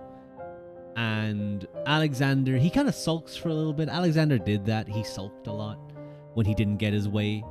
But he delivers this speech where he basically tries to remind the Macedonians of what he's done, who he is, who his father was, where they used to be, and what they've all accomplished together to continue on moving. I guess it's a great example of Alexander as... Now, of course, this depends on... I'm sure it kind of did happen in an aspect, in a way, but he managed this mutiny kind of through like a rhetorical lens. Remember that one time Alexander got drunk and impaled his best bud with a spear? He did. That was one of Alexander's one of his faults, his drunkenness. His love of the liquor was definitely a bit too much. But yeah, this is a really cool little section. Wild times. Listen, sometimes you get a little drink, sometimes you get a little bit too much drink, and you throw a spear at your best friend and kill him. Like, you know, it happens. It happens.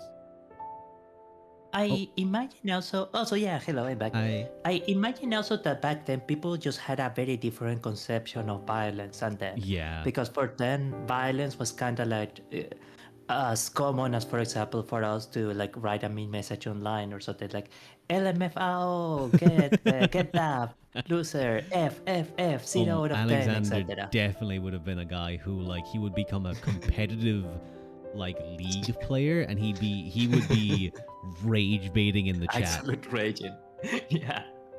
But even aside from that, the idea that many of us have when, let's say, I hope it doesn't happen, obviously, but like a loved one dies or something, that we wouldn't really see them again outside of maybe some generally formless idea of like an afterlife.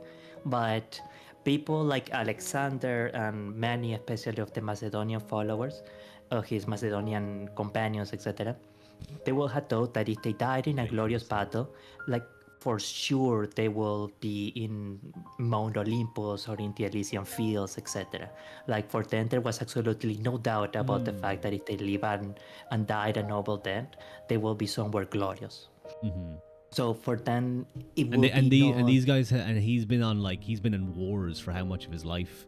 So for them, violence is just an everyday part of life, and like, you know, maybe maybe his best friend like said something that maybe he deserved getting a spear through at him. You never know. Maybe he said maybe he said like Alexander shouldn't drink too much, and he like, I mean, that's spear chucking words. Yeah, no, definitely. Or imagine, for example, if he made fun of his Oshi, or like if he insulted his Love and Dead spaceman. Like, that is something to fight about. But, you know, he makes fun of his love in space, his love in deep space, Oshi. You know what? That probably would be killing worthy. Raphael sucks. Yeah. Alexander would be a Twitch streamer, and specifically the kind of Twitch streamer that gets banned for accidentally killing someone on stream and then has to move to kick. That does sound like Alexander. He'd be a really popular one, though. Yeah. I did give kind of a rundown. Yeah. He suffered from baldness. And that is definitely one of the things that I guess is the most admirable about Alexander, is the fact that he is in some ways the exemplified the living example of the raw human will and raw human courage. If you hear about some of his stories, I'm not super mega familiar with him, but there were many times where he did something so incredibly bold that you will think, Jesus, how did this guy not die before? But because he had the courage and tactics. He's like, it's wild how he even lived. Like the fact that he he got shot by, he takes an arrow in one of his Indian campaigns, or his Indian campaign. He gets shot with an arrow and like nearly dies, and then drags his army through a desert that's never been crossed before, just because like another king tried to cross it and failed, and he was like, no, I could do it. He was insane, man. Yeah, he was. I imagine that he did have the conviction that, you know, he was literally descended from Zeus, and that he was 100%. Like genuinely a legend. That to be fair, if you conquered like the known world, you'd probably be like, yeah, I'm pretty cool too. Yeah, that's also the thing, that not only was he told that he was a genuinely extraordinary person, but he was in the one environment where he could rise up to become an extraordinary person, and he did have the deeds to back them up. So I do consider his father to be the greater statesman of him, though. We read a really great book called Philip II of Macedon, who is Alexander's yeah. father, greater than Alexander. And it just details how, like, Alexander sort of gets handed. Now, he does have to fight to retain it. He does have to fight a lot of the Greek states. Thebes, for one, gets fucking annihilated. But because of Alexander. But so he does go through a lot to retain it. But it is his father that builds up a fractured Macedonian state, rebuilds the military, revolutionizes the military by thinking, what if longer spear? And it works really well. What if you made the spear a pike and made it like twice as long? Somehow that works. Yeah. If you can stab them and they can't stab you, it's pretty good. But he does make a whole host of other things. He creates like the League of Corinth. Is it the League of Corinth? That's like the league that it's basically the Macedonian Empire that just controls the Greek states.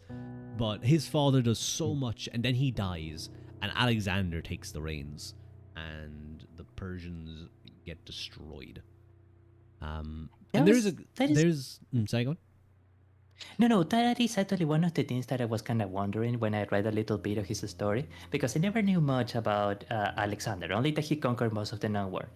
But yeah, I did read that, for example, he declared a campaign of, I guess we could say, quote-unquote, revenge against the Persian empires for the original Persian invasion when the Battle of Thermopylae, etc.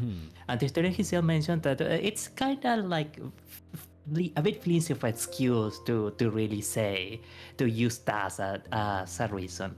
And then you see like conquering literally all of Persia.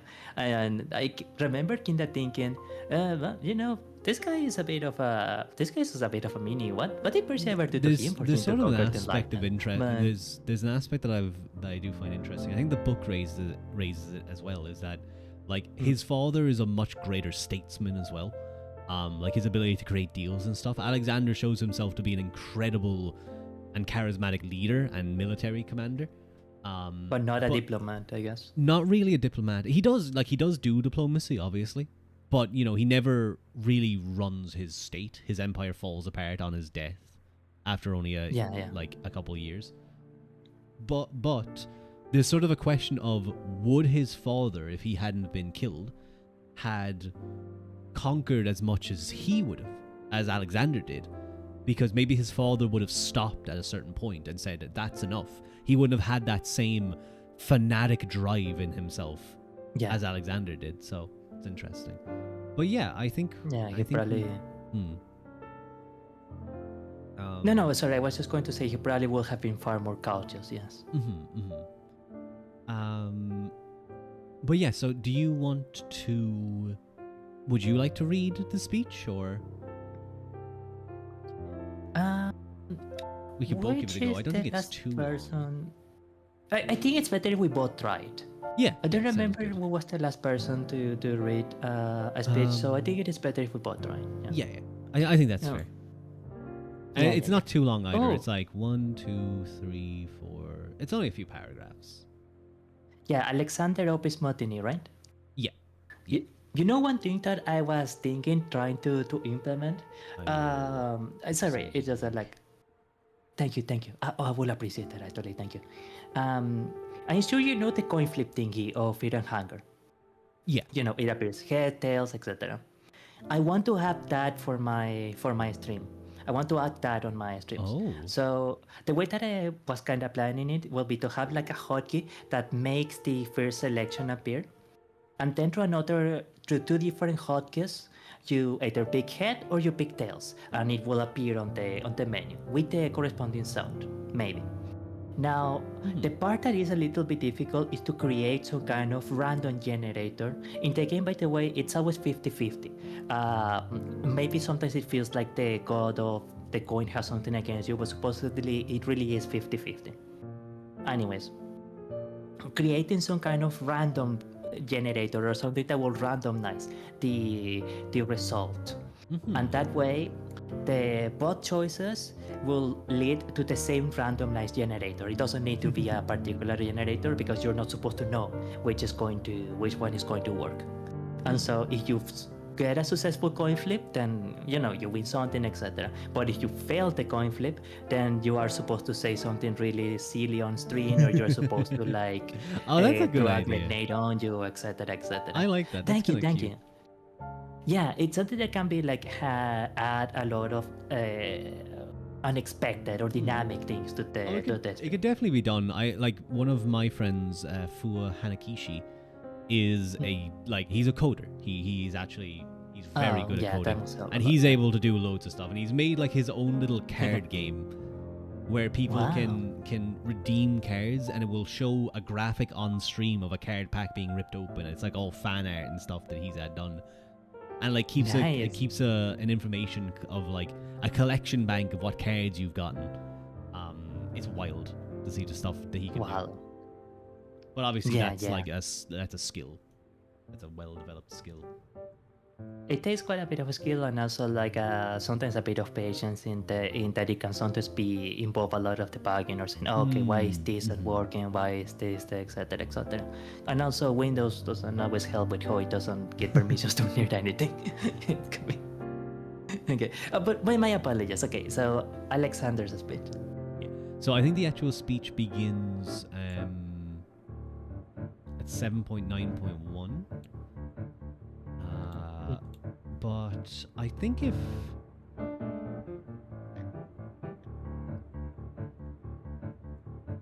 trying to see, maybe if you do the paragraph right before it, just to kind of give a feeling of like how Arian describes this, like set the scene, like so all the Greek soldiers are shouting at Alexander. They're demanding to be let all go home, which would be very bad for Alexander because they are his elite troops.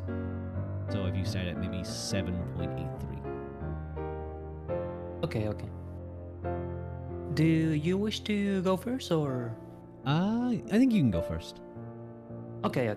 Excellent. Now, do let me know if my volume is okay in any moment, or for example, if I'm being too quiet or too loud.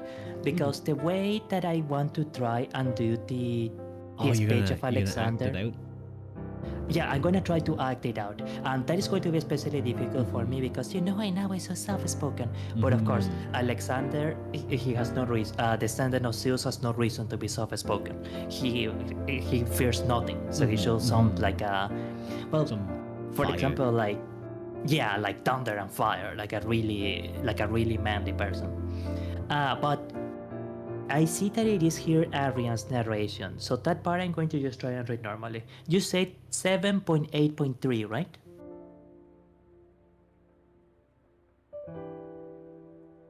Hello? Oh, sorry. Can you hear me now? I think I might have muted myself. I can hear you now. Yeah. Yeah. What did you say there? You said 7.8.3, right? Yeah, I think that would be a good point to start. Just to kind of like set the scene. And then the speech begins 2 paragraphs.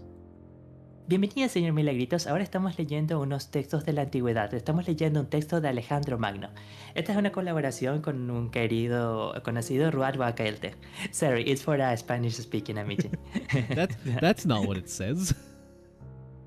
That's not what it says on the text at all. Arian didn't know Spanish. Probably, maybe. Well, no.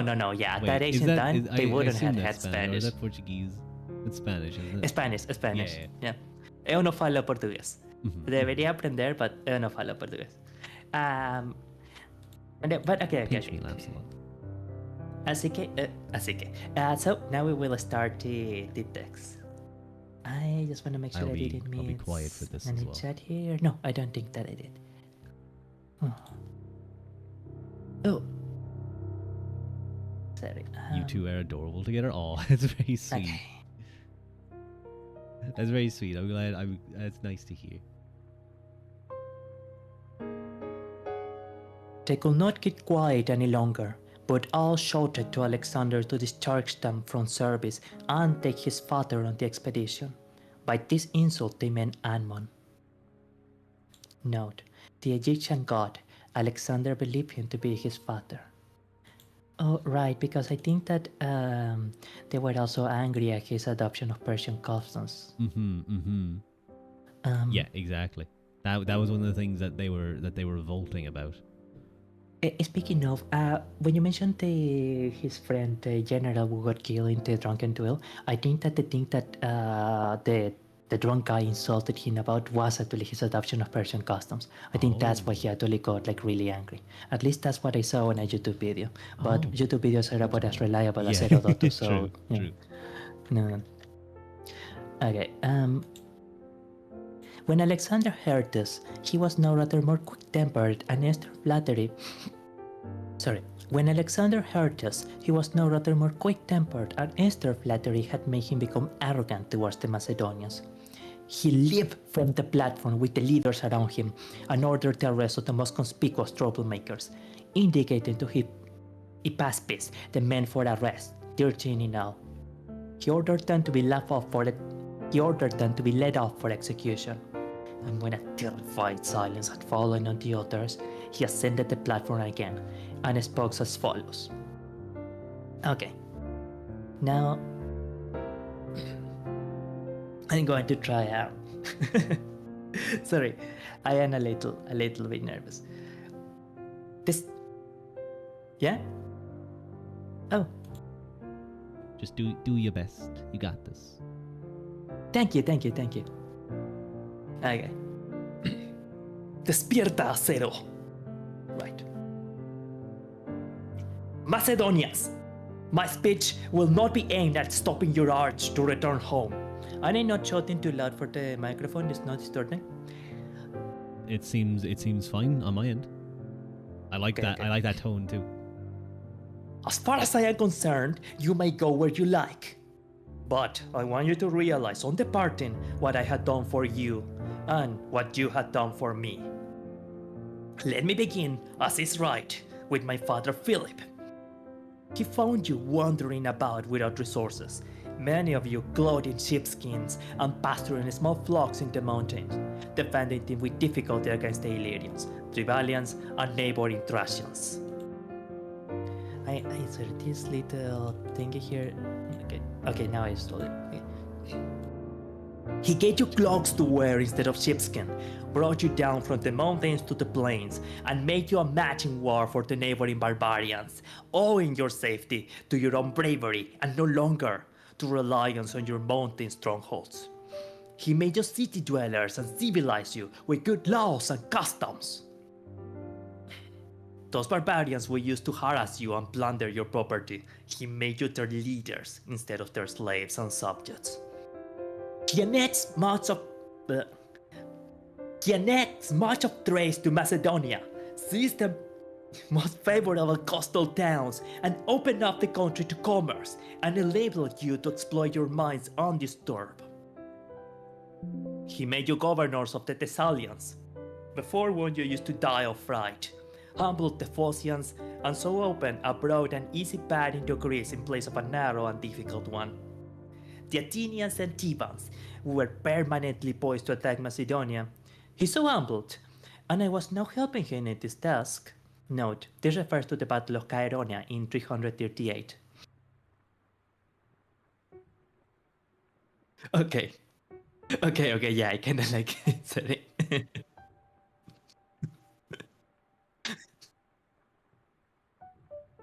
Yes, it probably is a little. You're right. Oh, sorry guys, I was muted. What I was saying to Halconiis was you should read through rather than reading the note. And I was saying, imagine Alexander being like, I'm of course referencing the specific battle of 392. Why were we using BC? I don't know, by the way. What does BC mean? Who is this C guy? Who is that dude? Who's Christ? Yeah, he's probably important. Yeah. Okay, but yeah, you're right. Better to read it directly. Okay. He's so humbled, and I was now helping him in this task, that instead of paying tribute to the Athenians and being under the sway of the Thebans, they now in turn had to seek their safety from us. He marched into the Peloponnese and settled matters there too. He was appointed commander-in-chief of all Greece for the campaign against the Persians, but preferred to assign the credit to all Macedonians rather than just to himself. Such were the achievements of my father on your behalf. As you can see for yourselves, they are great, and yet small in comparison to my own. I inherited from my father a few gold and silver cups and less than 60 talents in the treasury. Philip had debts amounting to 500 talents, and I raised a loan of a further 800. I started from a country that could barely sustain you, and immediately opened up the Hellespont for you. Although the Persians then held the mastery of the sea. I defeated in a cavalry engagement the satraps of Darius, and annexed to your rule the whole of Ionia and Aeolis, but Phrygias and Lydia, and took Miletus by storm. All the rest came over to our side spontaneously, and I made them yours for you to enjoy. Just one moment. All the wealth of Egypt and Cyrene, which I won without a fight, are now yours. Coel, Syria, Palestine, and Mesopotamia are in your possession. Babylonia and Bactria and Elam belong to you. You own the wealth of Lydia, of the treasures of Persia, the riches of India, and the outer ocean. You are satraps, you are generals, you are captains. As for me, what do I had left from all these labors? Merely this purple cloud. Sorry, let's do this part again. You own the wealth of Lydia, the treasures of Persia, the riches of India, and the outer ocean. You are satraps, you are generals, you are captains. As for me, what do I had left from all these labors? Merely this purple cloak and diadem. When he had finished, Alexander... sorry, you want to say something? Oh, right. Well, I assume that the soldiers wouldn't have been quite clapping because supposedly they were actually kind of terrified in this part because of the whole tension. But maybe some of them will actually... When he had finished, Alexander quickly leaped down from the platform, retired to the loyal tent, and neglected his bodily needs. I know this is not what the text meant, but does it mean that he pissed himself? I'm not sure what neglected his bodily needs mean. No, it means that he stopped eating. Eating. Oh, okay. Yeah, that is much better actually. So You know, one last thing, pisses himself and leaves. No, he pisses on the stage. He pisses on the people in front. Yeah. That will be a display of dominance. You cannot deny that. He does this from time to time. As I said when I was giving like the he gets emo sometimes. He gets emo. He kind of like, he's a bit of a drama queen in many ways. If he doesn't get his way, he kind of complains. He's literally Sasuke. He pouts. He pouts like a child.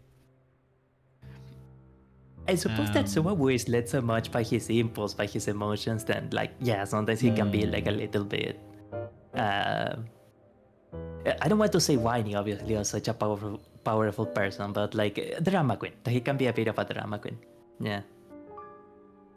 Now, I don't know if I should read the following paragraphs, or I stop at the part of Alexander.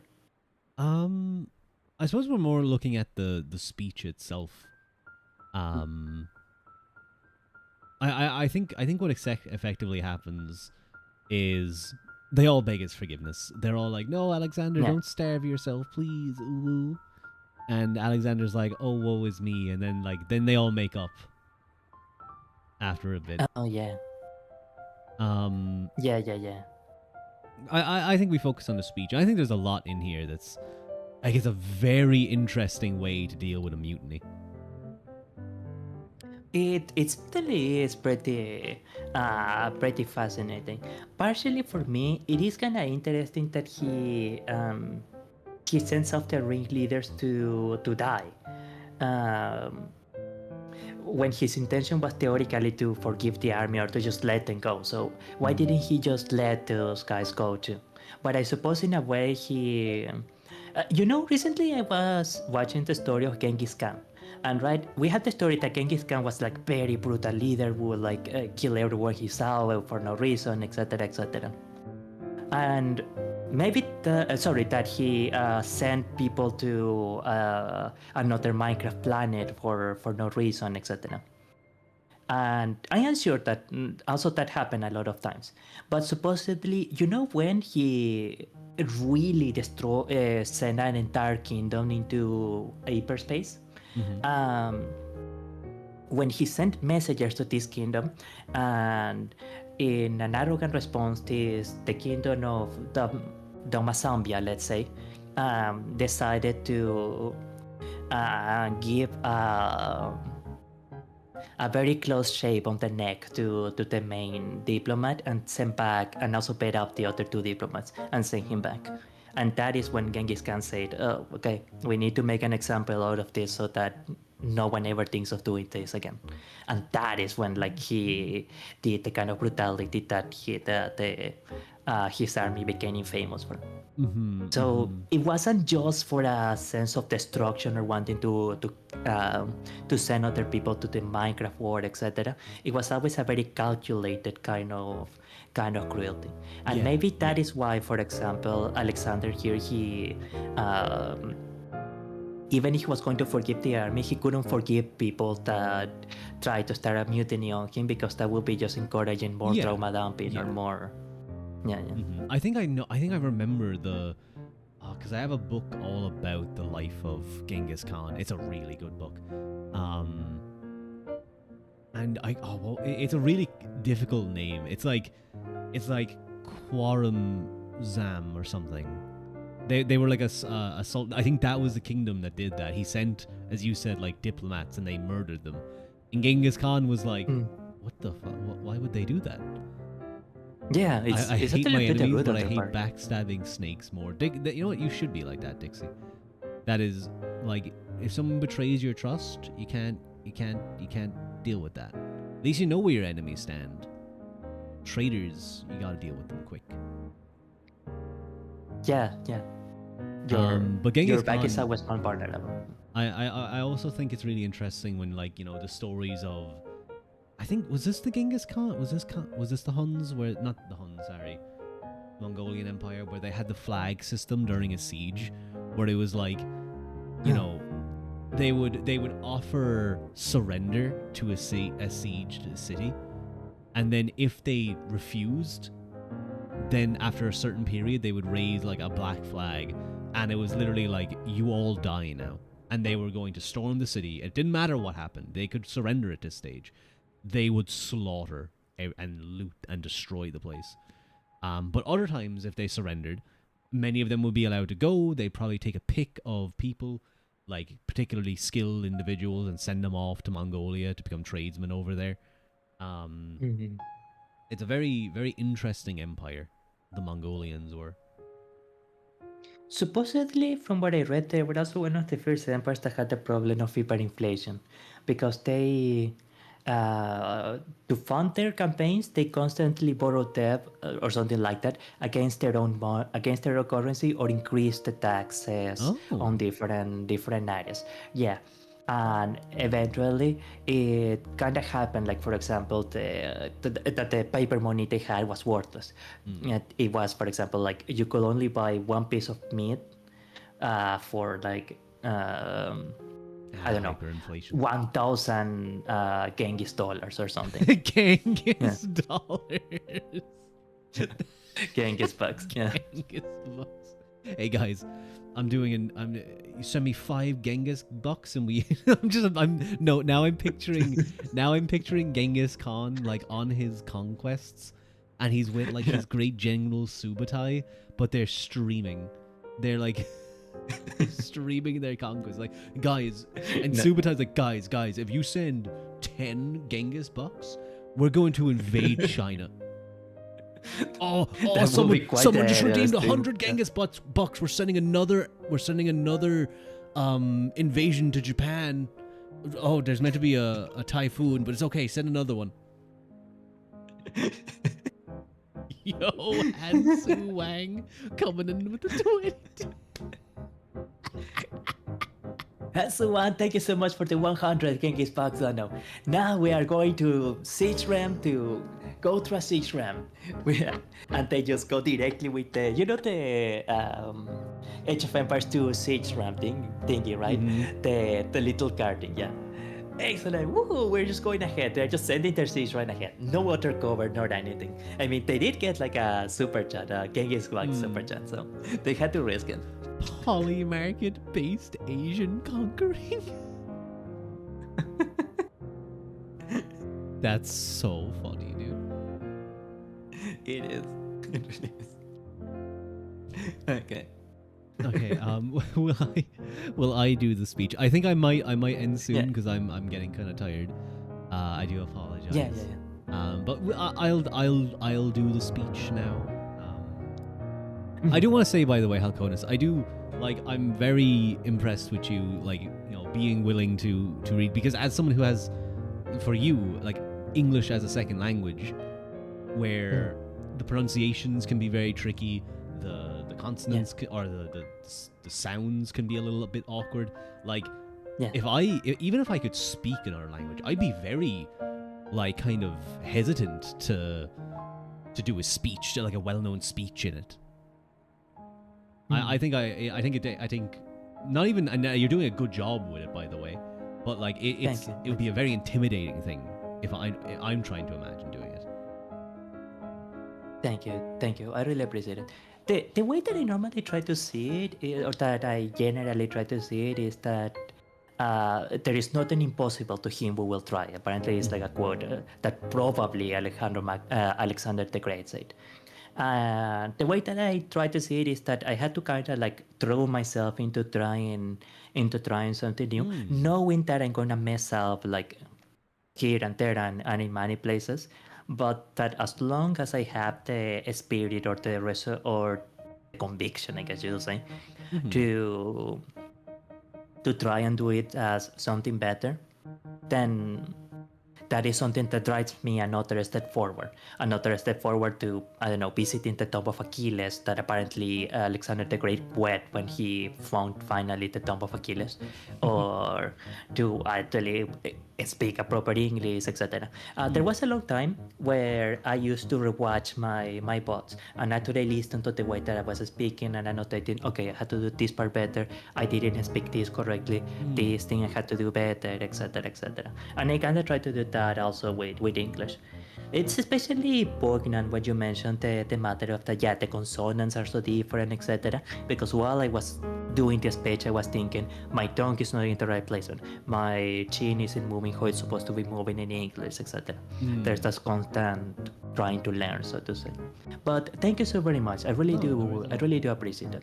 And if I was able to thank you for something, yes, thank you also for He's so sweet. having the let's say the courage or the innovation to try something that it's not exactly, for example, like playing a game together. It's not exactly something that is commonly done, and I really think that you are really, really cool for being open to such a new experience. No, I really wish to thank you for it. I like the idea, and I think like even no matter what collab one does, like, you know, we had the idea that we had like multiple things we were going to go through. We've only gotten through what, like 4. So I think it just shows you that like any collab is gonna go off the rails, and you're gonna have chatting and stuff, doing it for the love of the game, or book in this case. True. I'm a Dutch guy watching in bed and following along with every word. You do English just fine. Oh, Dixie said that. Your English is fine. Thank you. Grazie. Hit pad. Grazie mille, signorina. Grazie. Thank you so much, miss. But there is one thing that I do want to say about Macbeth. Since you mentioned that he was very similar to Anakin. Wait, here. I hate sand. It's road and it's coarse and it gets everywhere. I'm gonna say something. I don't think that line's that bad. I think that line. In the context, it's not too bad. Okay. I think it's okay. The prequels were okay. But the prequels are a very memeable movie, though. Or movies. there is that line, the first Anakin line, "Are you an angel?" So, Okay, but yeah, okay, maybe that's a little bit bad. the dialogue in the first one and in the first and second movie, they really were like a bit painful. They were almost comically painful. But the Revenge of the Sith, like the third movie, that one is good. That one is at least good, even if it's only because of the sense of the impending tragedy that you get with Anakin. Well, it just becomes an opera. Like the third movie just becomes Pretty an much. opera. Yeah. But you have heard of. But you have heard of it. That's very funny, son. Son said, "That is by far the in quotes. That is by far the worst line I've ever heard in a movie." But you have heard of it. But you had heard of it. Two guys meeting will eventually devolve into just laughing at in-house jokes. A stop needs to be placed on it at some point so we can reset. And speaking That's a of good stops, I suppose will I do the speech? Please do the honor, sir. Let me. How would I approach this? I'm gonna get into the frame of Alexander, believing, highly arrogant, believes himself to be a god among men. Wait a minute, I can just do this as I normally am. Okay.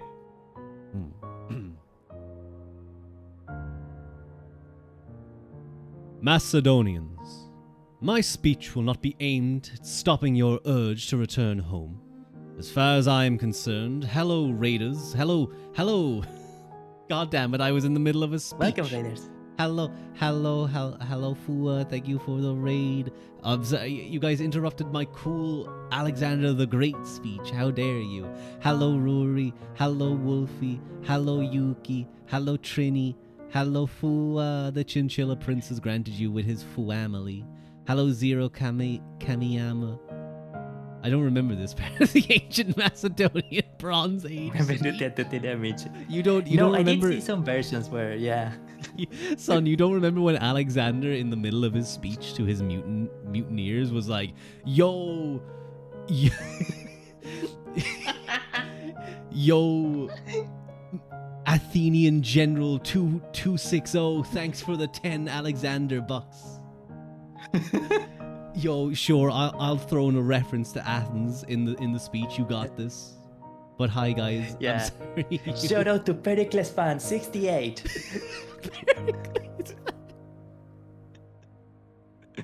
Yo, can we get a mod? Can we get a mod to delete Phillips Executioner 224? He's spamming the chat saying he stabbed my dad. Can we get a mod to deal with that? Thanks. Yeah. Yeah. But hi guys, what we're doing to quickly explain. Also, Fua, I hope you guys had a good stream. Sorry, it is a collab, so I'll do a quick shout out. Oh, and by the way, you know what I'm gonna do? Oh, it should be pinned at the top. You guys can check out Halconiis, the guy next to me. You guys can see his. He has a Twitch as well, I will say. His YouTube channel where he does his own kind of streams where he does very relaxing. He's very soft spoken. He's a very sweet guy. Yeah. While I shout out, quickly introduce yourself. Grazie mille.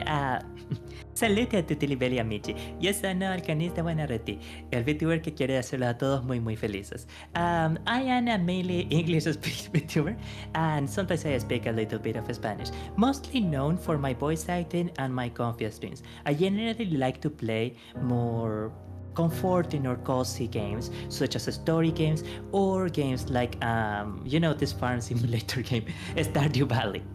And one of my greatest aims is to help you see the beauty that lies within yourself.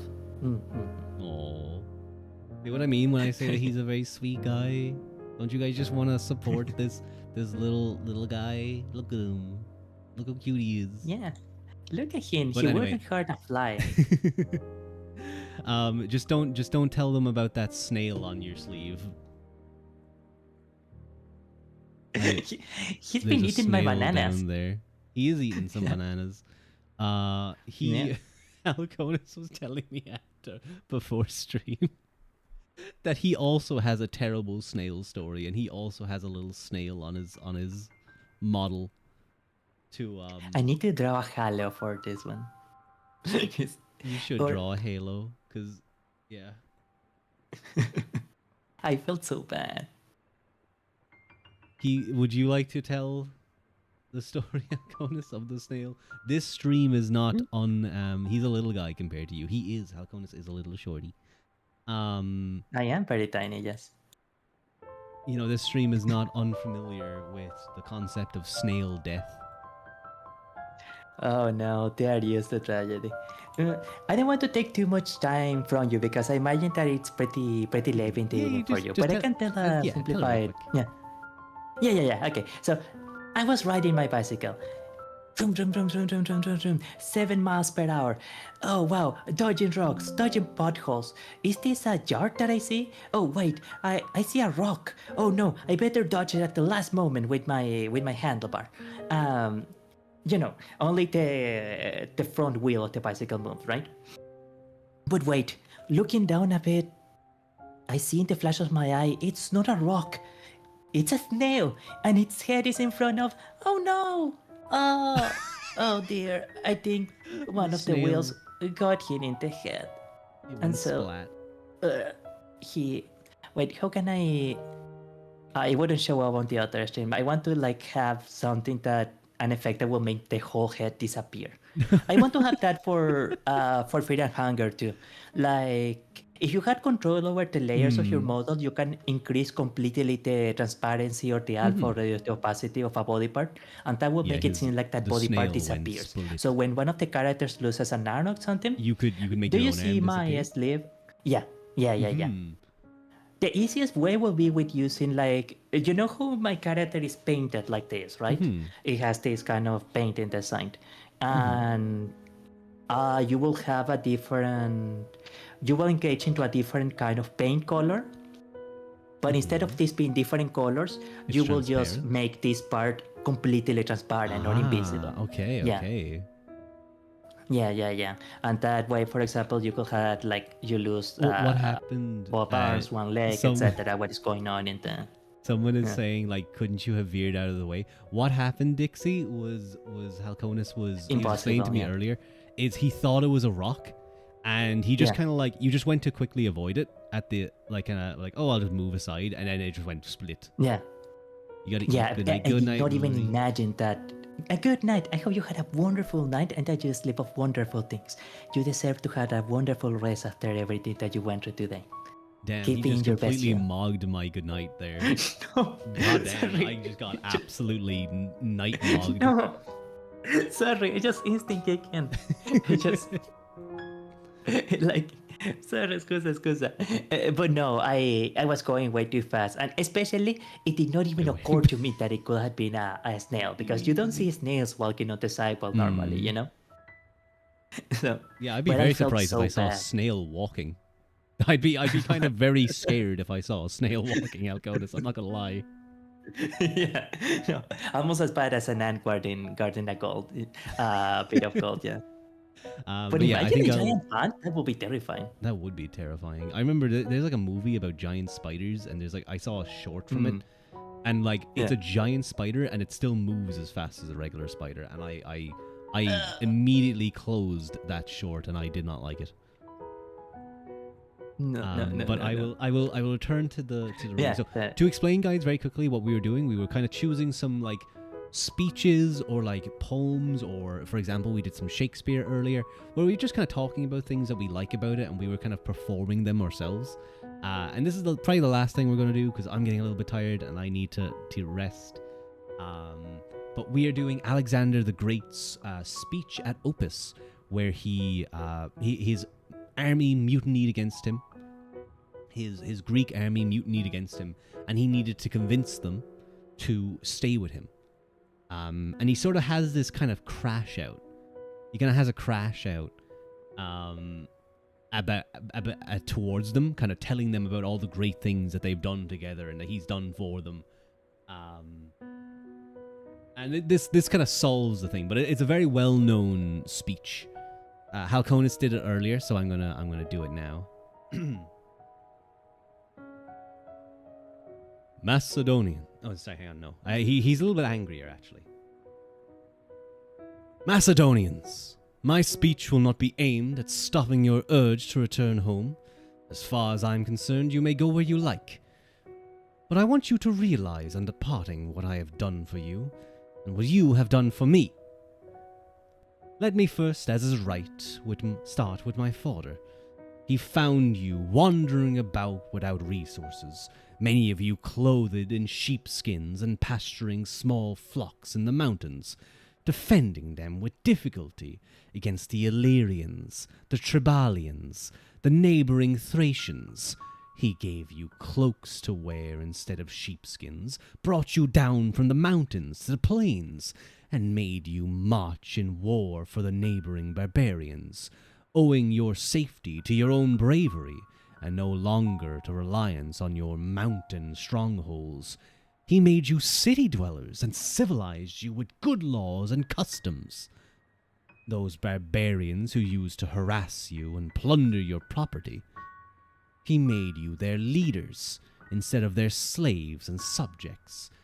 He annexed much of Thrace to Macedonia, seized the most favourable coastal towns, and opened up the country to commerce, and enabled you to exploit your mines undisturbed.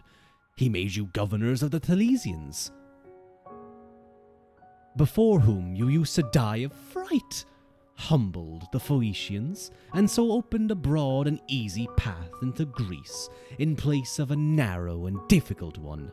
The Athenians and Thebans, who were permanently poised to attack Macedonia, he so humbled. And I am now helping in this task, that instead of you paying tribute to the Athenians and being under the sway of the Thebans, they now in turn had to seek their safety from us. He marched into the Peloponnese and settled matters there too. He was appointed commander-in-chief of all Greece for the campaign against the Persians, but preferred to assign the credit to all the Macedonians rather than just to himself. Such were the achievements of my father on your behalf. As you can see for yourselves, they are great and yet small in comparison with my own. I inherited from my father a few gold and silver cups, and less than 60 talents in the treasury. Philip had debts amounting to 500 talents, and I raised a loan of a further 800. I started from a country that could barely sustain you, and immediately opened up the Hellespont to you, although the Persians then held mastery of the sea. I defeated, in cavalry engagement, the satraps of Darius, and annexed to your rule the whole of Ionia, and Aeolus, both of Phygrius and Lydia, and took Miletus by storm. All the rest came over to our side spontaneously, and I made them yours to comfort or to enjoy. All the wealth of Egypt and Cyrene, which I won without a fight, are now yours. Coel, Syria, Palestine, and Mesopotamia are your possession. Babylonia and Bactria and Elam belong to you. You own the wealth of Lydia, the treasures of Persia, the riches of India and the outer ocean. You are satraps, you are generals, you are captains. As for me, what do I have left from all these labours? Merely this purple cloak and a diadem. And scene.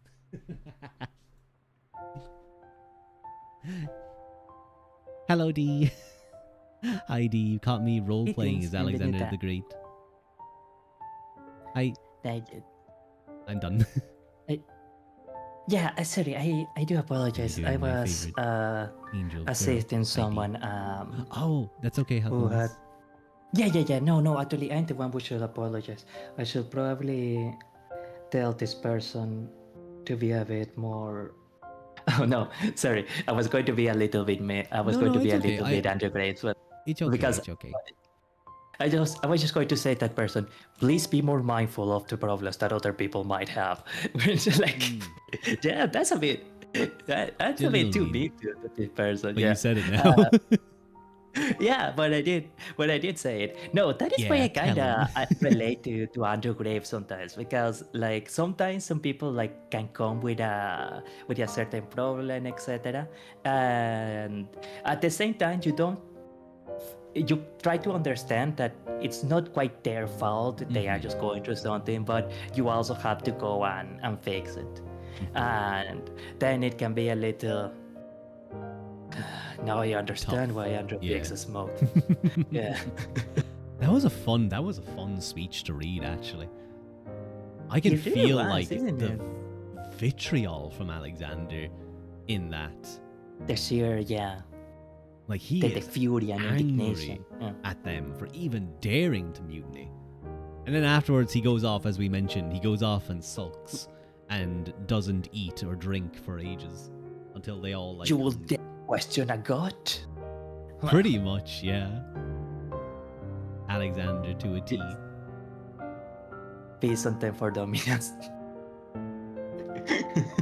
Uh, that is interesting what he mentions about, where was it again? He mentions, like, he starts with his father, he references all the things that his father did. And his father was very right. He's right about his father, Philip. At the time that Philip took power, I believe his brother had just been killed by the Make Was a it the rest in peace. by the Illyrians, I believe, in war, and Yeah. the Macedonian army was destroyed. Massive Oh. defeat, and the country was basically split in two. When he talks about the mountain strongholds, he's Yeah. kind of exaggerating about how uncivilized Macedonia was, but there was really two distinct Macedonias. There was like the lower plains, and then there was like the mountains where a lot of like other Macedonian groups were involved, but they weren't a harmonious group, or they weren't like a combined nation. So Mountains do seem to and make for a natural defense. oh yeah, they would, like, it's a great defensive measure, but it's probably not great for you know, nation building as or city states like the Greeks were doing. Probably not. Yeah, probably not. But yeah, Although that was a fun read. it was really, really nice. Um, Now, my apologies if I seem a little bit distracted under these few minutes. That's Apparently, the okay. issue is solved. Yeah, okay, it Okay. is. Do you Halconiis, I was going to say I know I just did the reading, but like I'd be fine to raid out if you need to go do something, because Oh, I'm getting tired myself. yeah. Yeah, you can do the right. On my end, I don't have. Oops, I don't have Especially anywhere if you're to raid busy. into. I mean, I don't have an audience, so I Well, leave it to you to do the yeah, raid. I'll raid out. Yeah. I'm wrecked. I'm not gonna lie. I can Yeah, feel no. my eyes drooping trying to stay up. But it sounds like you might be a little bit busy too with something. Thankfully, it got solved, but I do have to Okay, like edit good. the let's play video and edit a few So some lore stuff. Yeah, he makes videos, guys. He makes lore stuff. more He or does less, so yeah. much more than I try. do. I just hit go No. live. No. Sometimes I God has got commission an art. inspiration. I really Nice. need to up my game when it comes to like editing stuff and making shorts and videos. Hmm. I don't know why I'm suggesting this early, but like if you want, maybe I can teach you one day at least the little things Oh, that I know, that would and be it so could be fun. good. Maybe you could actually. Sorry, I just say this all of a sudden. But maybe you could, if you want, maybe join me in one of the streams that I do where I am like editing Oh, and stuff. I might And try generally, and I catch like one of those, and I yeah, can just like ask for some yeah. pointers. Whoa, there's this guy Halconiis. I could raid into him. Hello. I think I'm gonna raid into my good friend Regulus Ole, who is my DM for our Ah. D&D campaign. Oh, Amazing. Before I forget, actually, and maybe I should probably like ask this another moment, but I don't know if you will ever be interested in doing like a Fear and Hunger stream where we Fear and Hunger 2 with the censor mode, where we do the different voices for each character. That one can be fun, but it depends on the what the people are comfortable with because Yeah, Fear and that's Hunger 2 quite a. content wise, yeah. Go ahead, please. That's a heavy type of game. I need to really consider if I'd I want understand. to stream that. Yeah, because it is dark. It is pretty Yeah. pretty dark. I need to. I'll consider totally it. get it. I'll need to. I probably need to like finish or at least read through the story of Fear and Hunger 1 properly. If not, there is always the option of another RPG Maker game that is much more relaxed. Like for example, say Hat Station or another type of like. Because I I'd be think down that we to do, both like, like a voice acting. It will virtual be probably novel. fun to do something. Yeah. Like Something like a visual we did novel, something before. like voices. I did something like that before for Amnesia Memories, like in a dating game. That was really good, I will say. We did one route and it was really funny. But Some of the games are really good. Yeah. they're really it was very fun. But yeah, I really like that type of stuff. I love like voice acting and getting into that type of thing. Yeah. And you're really good at it too. Oh, thank like you. really, really good. Yeah, no, I was I have stunned. a friend who's actually like a voice actor. Well, he's a streamer friend, Ace P Caswell. He's done like some professional work, but he has some like actually like proper voices that he's like developed. It's really cool to see. It is, I imagine. But yeah, I think I will raid out to Regulus. Halconiis, thank you so much for kind of suggesting this idea. I thought that was a lot of fun. I had a lot of fun this stream. And thank you so much for accepting the Collab. Grazie mille. Grazie mille, Makara. Grazie. Goranila Mahagat. So I can pretend like I speak a language properly. Yeah. Let me start the raid. So guys, please be nice to Starting. Regu. Let me do the thingy. A dopo. See you, Oh, amici. wait, no. See you. Bye. And I just gotta copy my raid message. And Garev Mila Mahagat and Slongafol, and I will see you guys next stream. And again, remember to check out Halconiis. He's really cool, very sweet. And yeah, thank you guys again. Hope you had fun. Bye. Oh, there we go. Okay. Excellent.